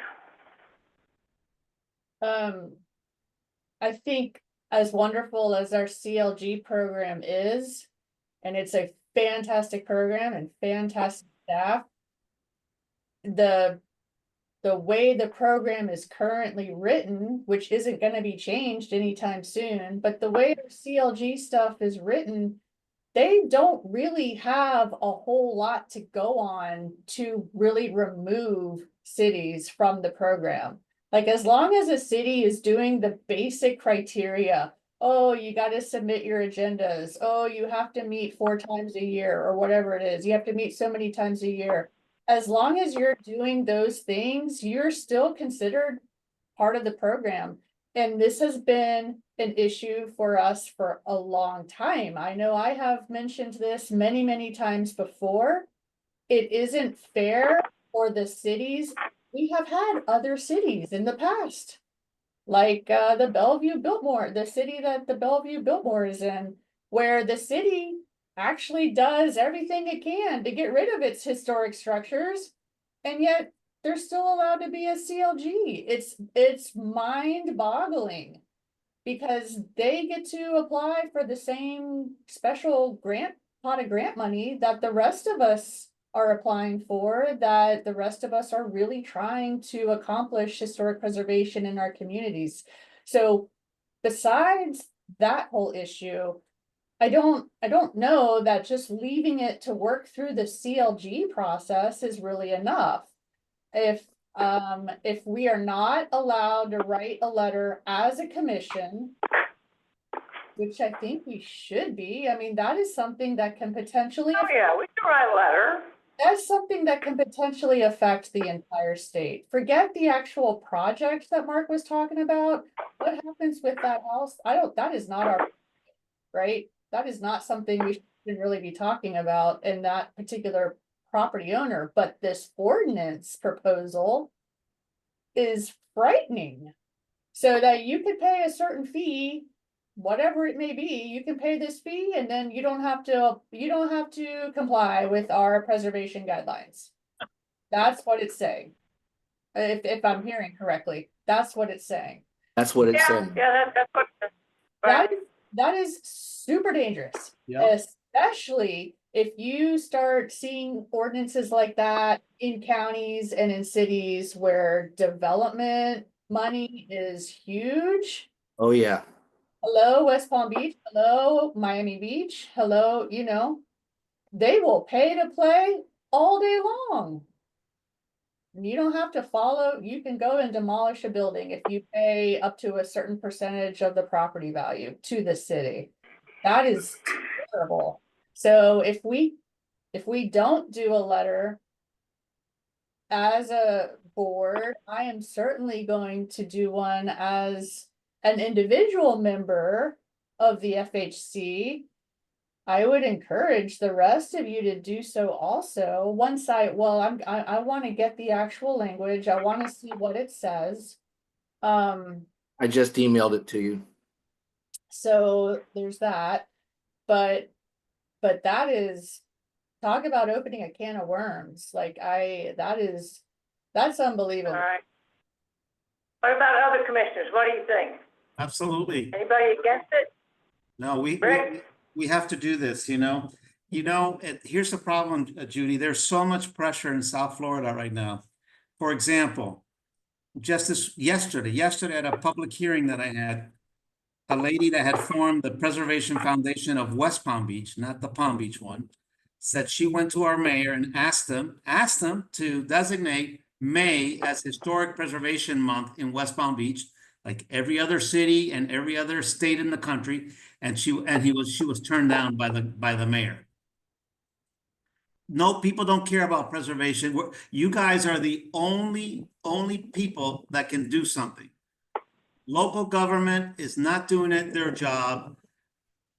Local CLGs are trying. Their hands are tied. The boards, their hands are tied, and we have to send a letter. It's as simple as that. We have to. The CLG threat, I think, provides you guys with the biggest leverage that you can use. I don't know that there's another punitive device at your disposal. I just don't think there is. but But that might get their attention. the CLG's current guidelines don't really give them a whole lot right now to be able to say, okay, you're out. They just don't, it doesn't work like that. So Yeah, until, but if you are out, you lose your ability to be funded on everything, well, water and sewer or roadways or everything. I mean, I'm just saying, it's gonna take a while for the CLG language to be maybe Right. corrected until Yeah. so that program can effectively remove cities that aren't really supportive of preservation. But right now, the language is not in there. It's not. You're So, right. I'm telling you, leaving it to the CLG process is not. Okay, all right, we got it. Madam What Chair, about the other section? Madam Chair, if it would please the board, I think I'll see if we can get this in for a landing. I mean, I am disturbed by it. I've been on local at the local municipal level on many occasions. I think sometimes politics is always going to override even the public, and historic preservationists showing up with their pitchforks and their torches. But we need to probably say something. But I don't necessarily. I haven't seen the ordinance. I'm not familiar enough with the issue. But I do, and I don't know Mark, but I do know Rick. I know Kathleen. I know Judy, and I trust you guys in your discretion to champion an issue. And so, to that end, I would like to make a motion that we instruct the Madam Chair, Judy Bentz, in collaboration with Ms. Lotane and perhaps General Counsel. I want to make sure that we're not overstepping any of our bounds in doing this. Agreed. To make sure that we send out a letter on a timeline that will get it in front of the city of Winter Park. I would imagine before second reading. Have we passed first? We have not, and my concern was that on the 20th, that they would try to do a first and only reading and pass it that night. There's already been 40 letters received by the city from residents and other preservationists that have expressed their discontent. I'll leave it at that. Okay. Well, so I was in the and I asked a question in the middle of a motion, which you're not supposed to do, but I like it. I'm going to make a motion to instruct the chair to draft a letter expressing the worry and the apprehension, and potentially, of course, at the chair's discretion, our full opposition. And like I said, I trust Judy's wisdom and experience to put together something that is as forceful as it needs to be without getting ourselves ahead of our skis on the issue, because it doesn't quite seem ripe, but I believe you, it's getting there. So Yeah. That's my motion. I'll second it. Thank you. Is there a second to the motion? Second. I'll third it. Rick, second. All right. Kathleen thirds it. That's fine. Is there any more discussion on this? Any commissioners have a problem with it? I just sent the I don't know. language. I just sent the language of the proposed ordinance to Ruben and to Rick and to Kathleen. If you guys would disseminate that among the commissioners, I would appreciate it. Thank you, Mark.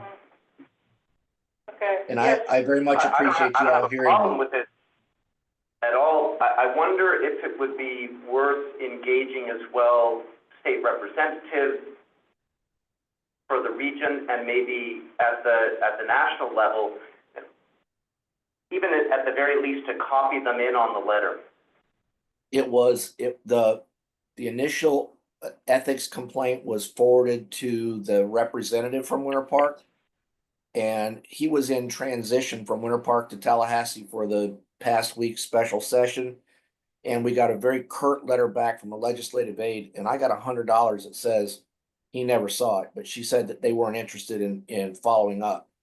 A copy is also of that ethics complaint is also going to Secretary of State Cord Byrd and to the Florida Ethics Commission, which, like you all, is an appointed board. So I don't know what traction that'll get. Well, but it's kind of late in the game. Yeah, and to Ruben's point, a lot of times the state legislators or the local folks, they oftentimes don't want to weigh into this because, of course, this is a classic development versus historic preservation, and a lot of times they just want to sit on the sidelines. And so we may not get to, on a timeline that we're constrained to, we may not be able to recruit them. I think if we just keep it narrowed to just having Judy put together a modest, letter that states our apprehensions and our worries and ultimately probably our opposition to it. Let's just let's get it out there, and then we'll see what happens next. I was appreciative Okay. of the motion and of y'all's indulgence of my whining and bitching. I really do appreciate it because most of you know me. But this is important. Winter Park is my hometown. I've been living in Tallahassee for 25 years, but Winter Park is where I grew up, and it was a sleepy little town. And to watch them erode away, it's hard. It's a hard thing. Okay, thank you, Mark. Thank you. Thank you, Judy.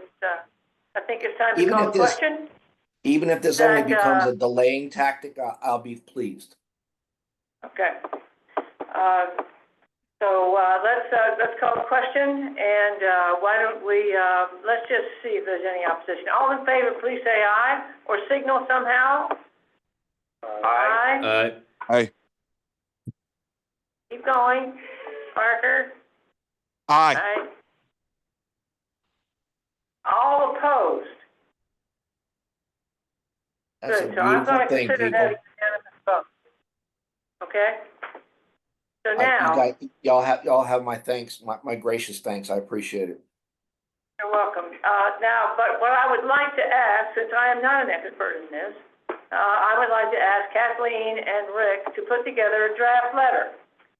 Send it to me and send it to Alyssa Lotane. I think anything to avoid public, Yes, what's the word I'm that might be a sunshine issue.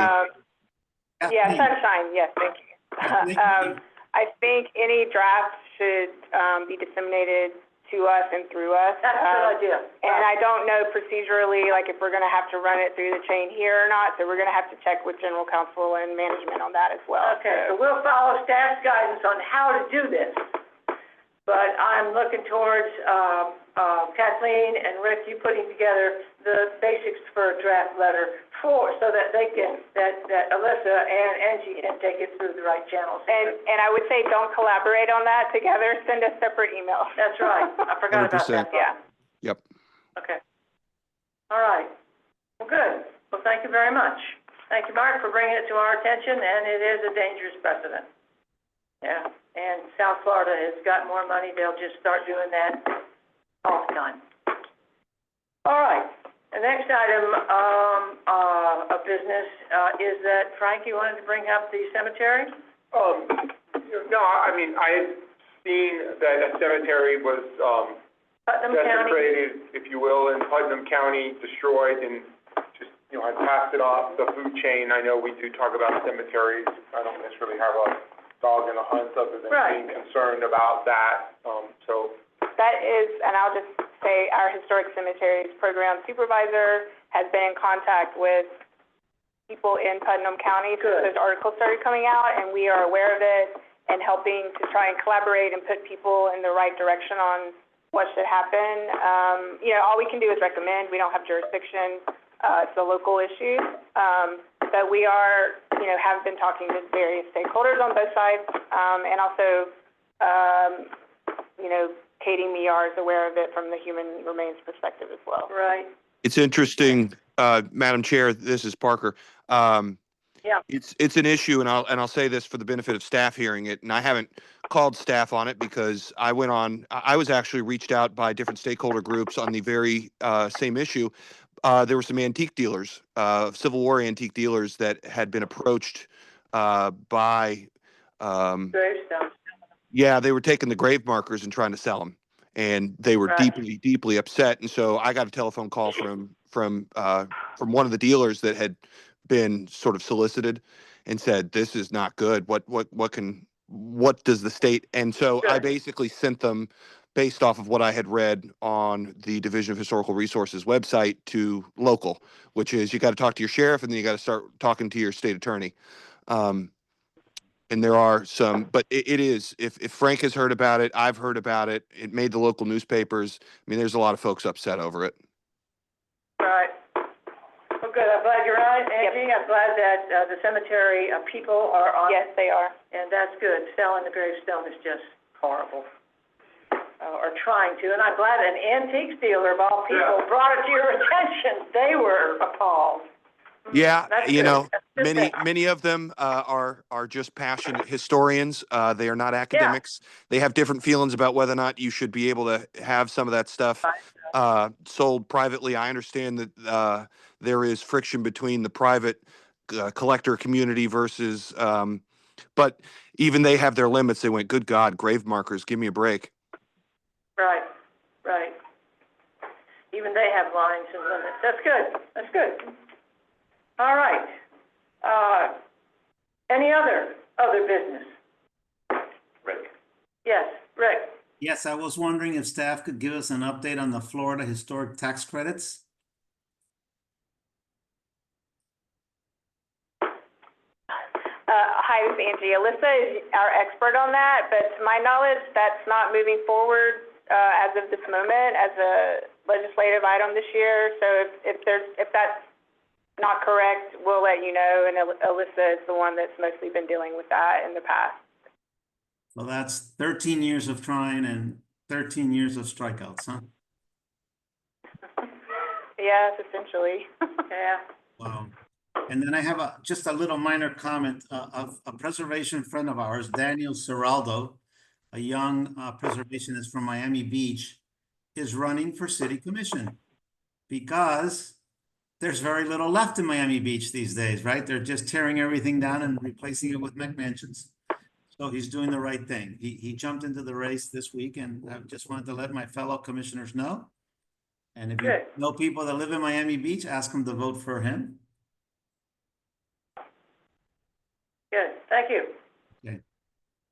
All right, if that's, all the other business that we want to bring up, is there any public comment? Anyone online or here in the room? Madam Chair, Yes, I had one question, a follow-up question. sure.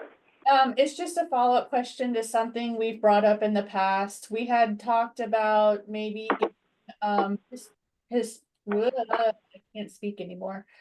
Florida Historical Commission members, like actual name tags or some kind of badge and maybe like official letterhead. And I do plan this year to actually come to Tallahassee, to do quite a bit of lobbying on behalf of the special category grants and that kind of thing. And it would be nice to have like a name tag when you're in the Capitol that says you're on the Florida Historical Commission. Has that gone anywhere? Again, this is an Alyssa question, but I think that the discussion prior to this meeting, which this agenda was really big, so I don't think we had time to add that to it, was that name tags would be fine and maybe business cards, but I'll again follow up with Alyssa on that as well. So. Okay. Any other public comment? If you're online, wish to make public comments, please raise your hand. I do not see any hands raised at the moment. All right, thank you. Madam Chair, Yeah. I've been asking for name tags since I got on 2 years ago, and I don't really want to be a horse's rear end over it, but I don't want to put it into a motion, but I really want a name tag. Can we make this happen? Because I intend to walk around the Capitol, and if I can with a name tag that says, "Hey, I'm on the Florida Historical Commission, and I'm not a layperson asking you to support this. I'm doing my best to tell you I'm involved, and this is something that's really important." And sometimes the name tag with the pillars of the division will go a long way. So if we can get those, and if we can get them on a timeline before the legislative session start, I would be deeply appreciative. But and if we don't, I'm gonna bring it up again and put it into motion at the next meeting. All righty, Parker, I'll follow up too. Yeah, I appreciate it. Yep. Lobbying for those special category grants is our responsibility, and, I think a name tag is important. Yep. And cards. All right. And I'm sure there's a place here in Tallahassee that can do them quick. Sure. Right, in the private sector. Right. All right, well, And- anything else anybody wants to talk about? And I'll pay for mine. I don't care. Me too. So, do I hear a motion to adjourn? So moved. So moved. We don't need a second for adjourn, so we are adjourned. Thank you. Thank you. Thank you. Oh, Thanks, that's guys. mercy. That was a marathon. That's all right.